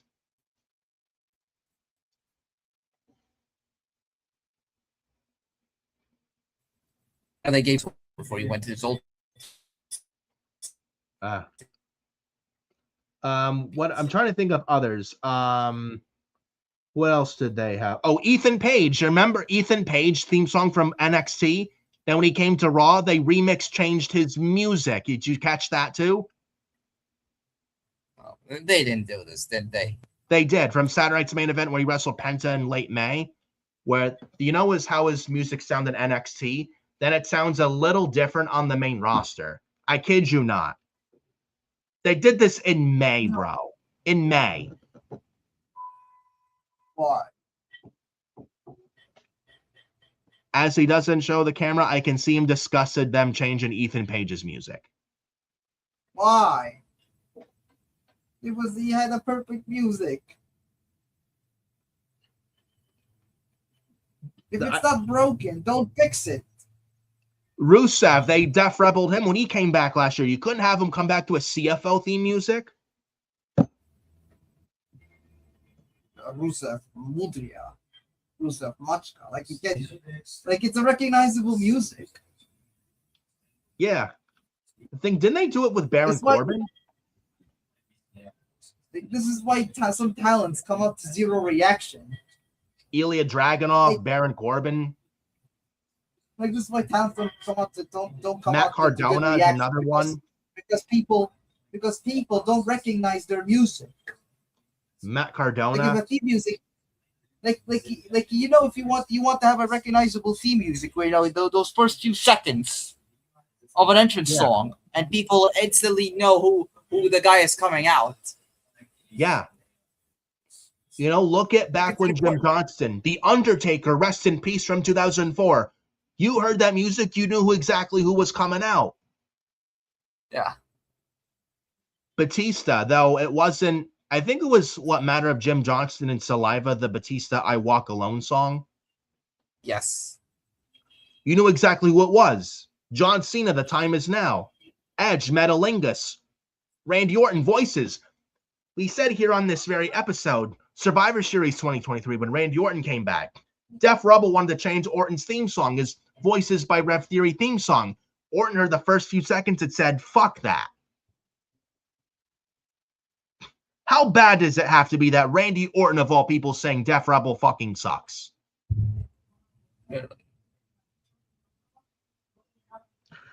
Oh, but Rhea Ripley is Def Rebel. It's motionless in white. The Def Rebel has not much say in it at all.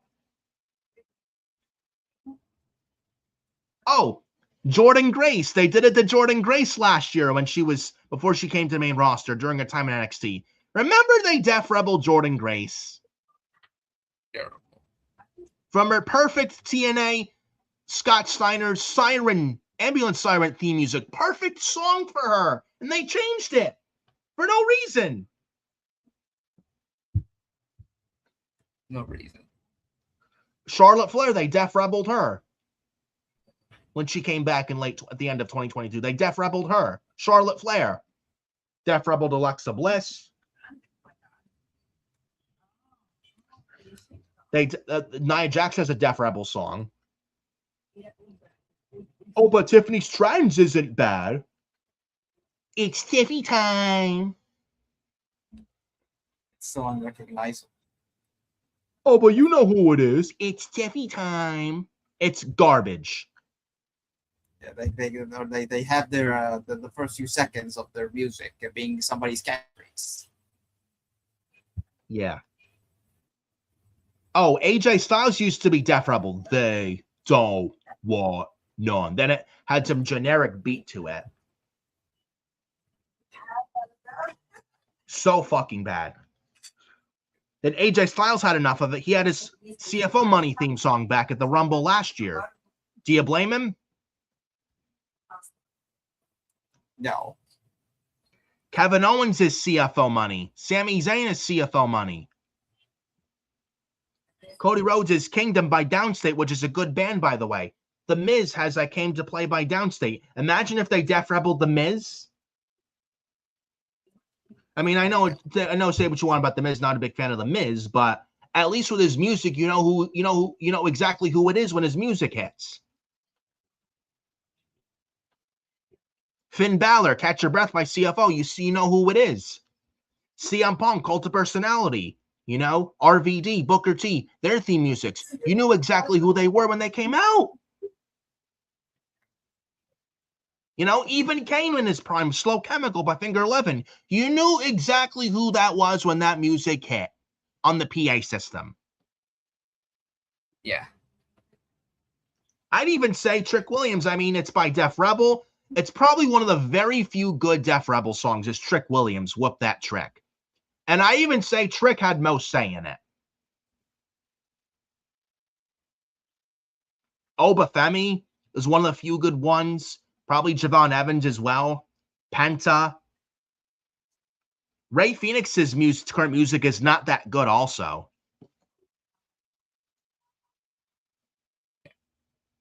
Andrade, when he came back to WWE 2 years ago, they Def Rebelled him. El Idolo. It had some generic drum beat.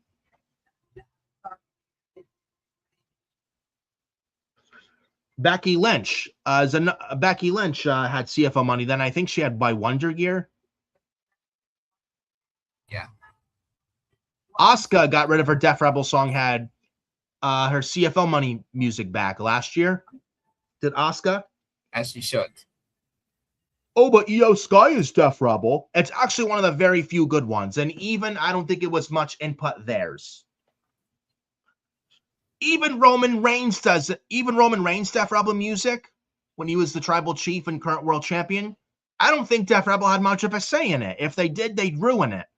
I really think, and call me conspiracy theorist, I think Roman had 99% of the say in his music. Did Roman Reigns. Oh, but there's Seth Rollins. Whoa.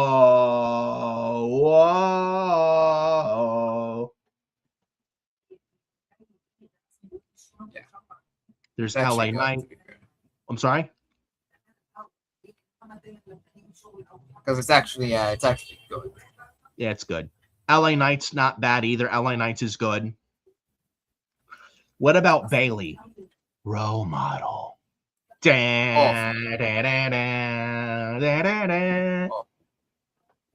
Bailey's is probably the worst out of all of them. Out of all the Def Rebel musics, Bailey is probably the worst of them all. The worst. Awful. Dude, imagine if they even Def Rebelled Rey Mysterio. Oh my god. He would never see that. He'd probably say, fuck no. No. Holy shit. They used to Def Rebel the Street Profits and they got their CFO music back, as they rightfully should. Yeah. Bianca Belair's CFO Money. Like they really, I don't know why it blows my mind, bro, how Def Rebel still has a job with WWE. They're literally like fucking cockroaches. Like, you can't kill them or you can't get rid of them. Like you mentioned, Miz being cockroach, right? Biggest cockroaches are Def Rebel. Like, my fucking goodness. Like, I mean, Jim Johnson with music, I mean, tell him when he's telling lies. Everything just sounds so fucking generic and the same. Nobody stands out. And you wonder why they get no reaction every week, leading to eventual releases. Like, is Ari Emanuel this fucking cheap to not fire Def Rebel and get new and better music departments in the company that actually knows how to make music? Like, what are we doing?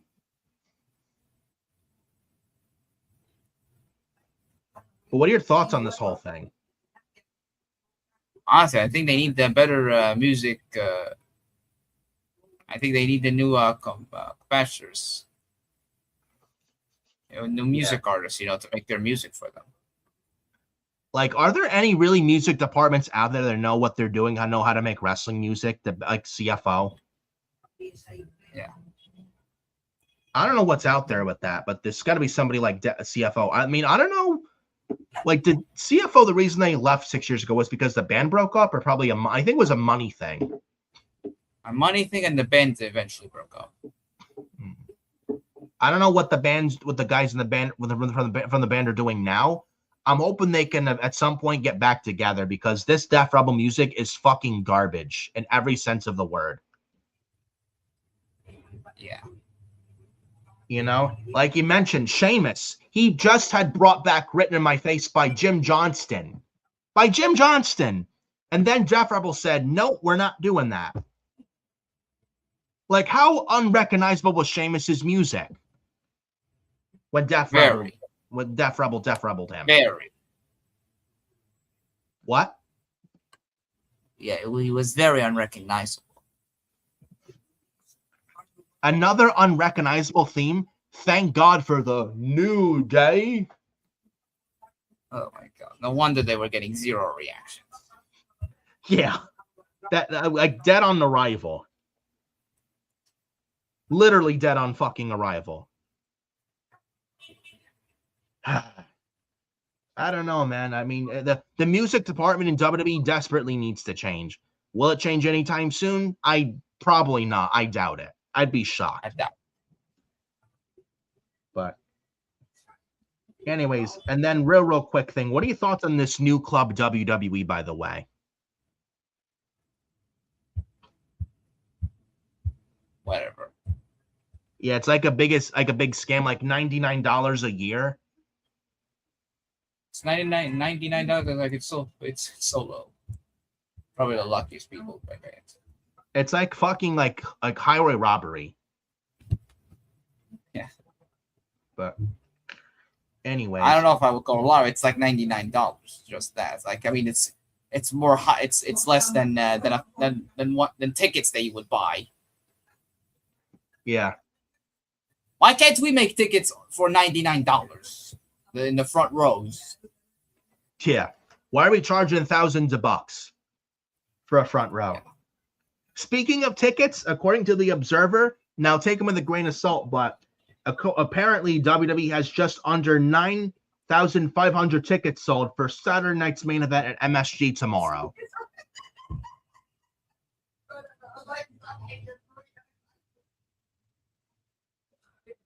Under 9,500,000 tickets sold for tomorrow's Saturday night's main event.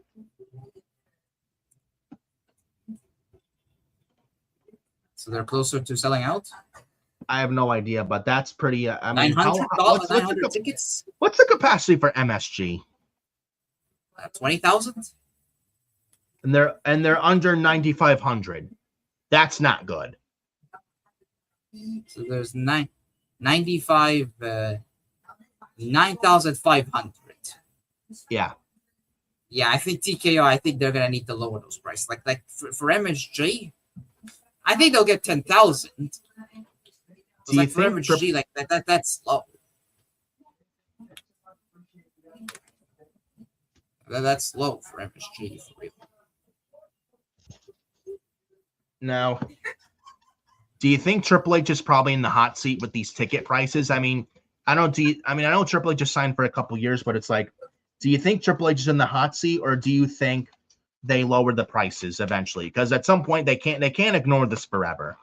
He's not the one telling. He's not the one saying to pay higher ticket prices.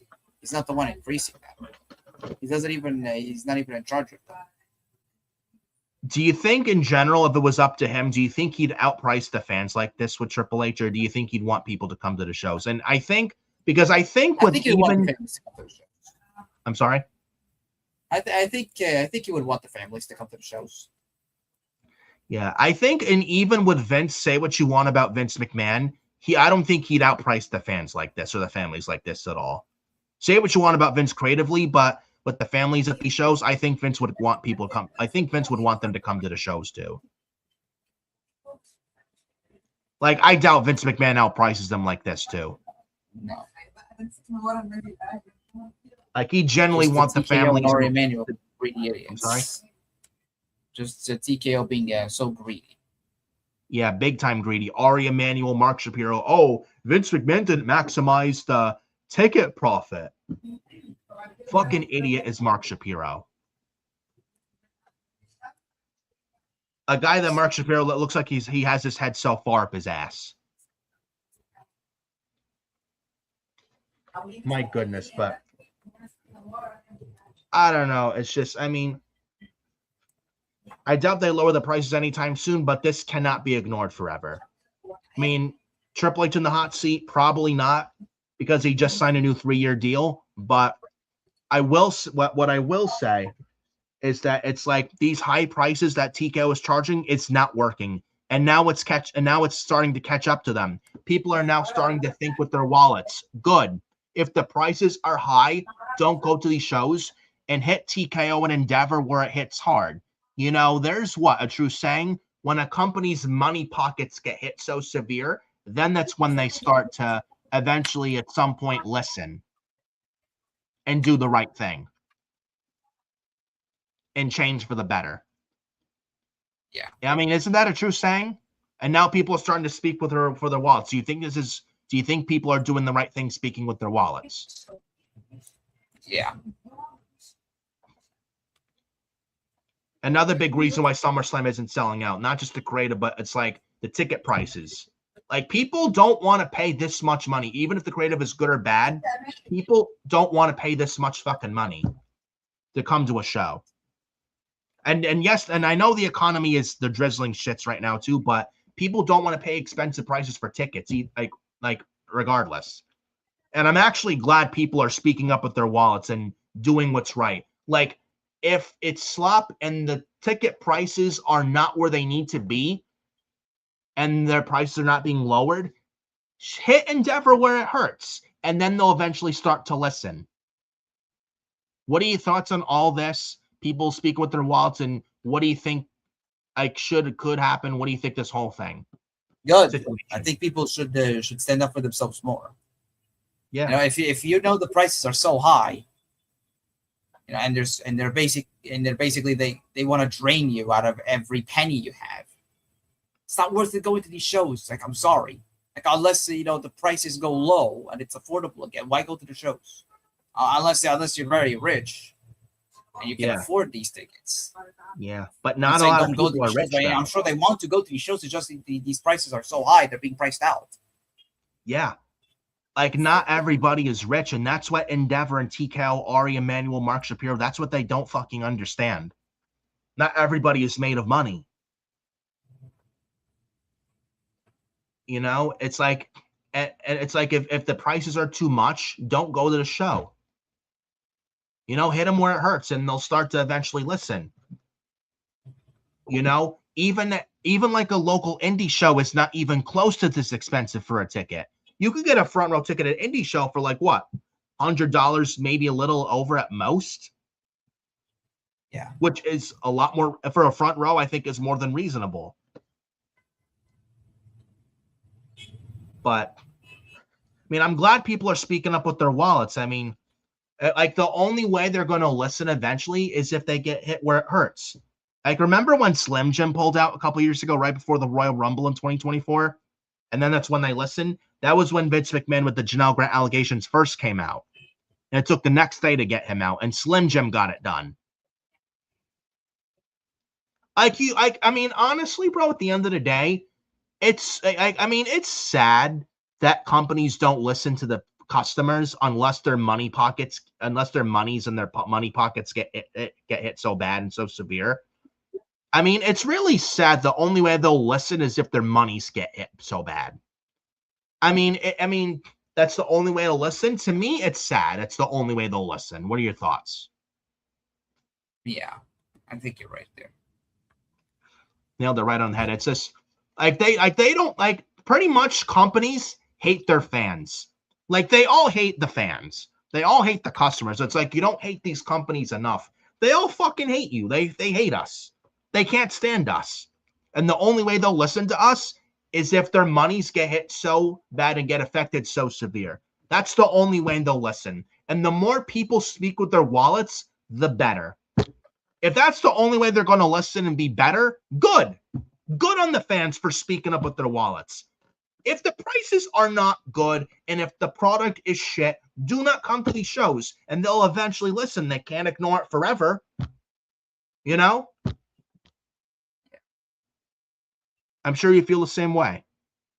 I agree with you. Yeah. Yeah. They need to lower their prices. I think, the fans are not dumb. No. You need, they're like the heartbeat of your shows. Yeah. Like, where's the heart and soul? Like, you're outpricing families. They can't come. Like you said, they want to come, but they can't. And what do you have, these like these celebrities that Ari's friends with that come in for free, that don't know anything about the product, know nothing about wrestling, make no reaction or energy, and you wonder why the shows just they feel lifeless. There's no soul. It's soulless. The product just feels so fucking lifeless. For that, just because of that, and you feel nothing. There's no excitement, no energy. Like you feel nothing. Like it's got to change. It really has to change. The sooner they do that, the better the product will be.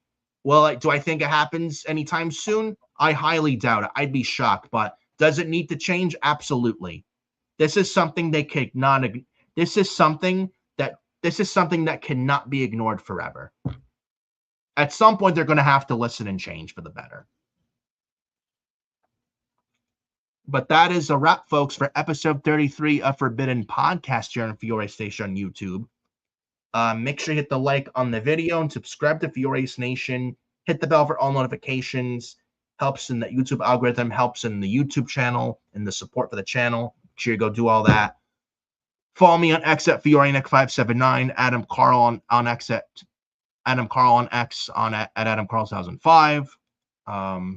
Instagram, Nicholas Fiore 2014. Nicholas Fiore 31 over on Facebook. TikTok at FioriousNation. Adam Carl. Any other words before we get the hell out of here? It's fun doing this podcast as always. Absolutely. I always say it. Always enjoy it. And fun, in the original location. I'm sorry. Go ahead. I want everybody to always have a good time, be happy, be healthy. Always fun doing this podcast, having a laugh, bring anger, but yes. Joy. Yeah. Got SmackDown tonight in Albany, New York.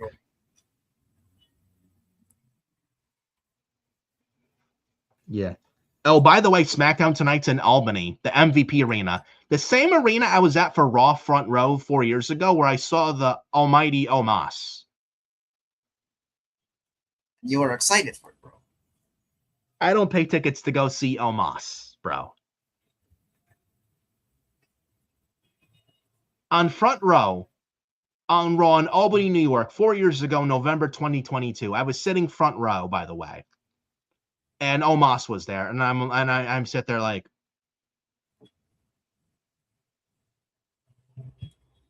then Carl's like, this is what you pay. And he's like, bro, this is what you paid a ticket to go see Omos. That's what you pay a ticket for, bro.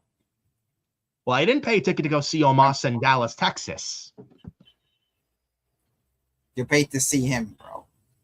I paid to see Kevin Owens' favorite city in Texas. You paid to see the GOAT, Nigerian Giant. And my reaction was,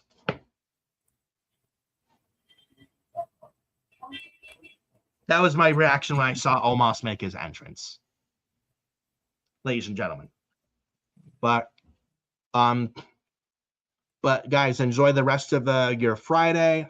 As we head into Saturday night's main event tomorrow night, ACW Independence Day tomorrow night as well. I think it's also live on Thriller TV for that show tomorrow night. Same time slot as Saturday night's main event tomorrow night as well. And as we head into SummerSlam, enjoy the rest of your Friday, guys. We will see you next week, episode 34 for Forbidden Podcast. Hopefully there's more news in the space coming in the next week. See you next Thursday. See you Thursday/Friday of next week for episode 34 for Forbidden Podcast. Enjoy the rest of your Enjoy the rest of your Friday, guys. We'll see you next week for episode 34. Peace.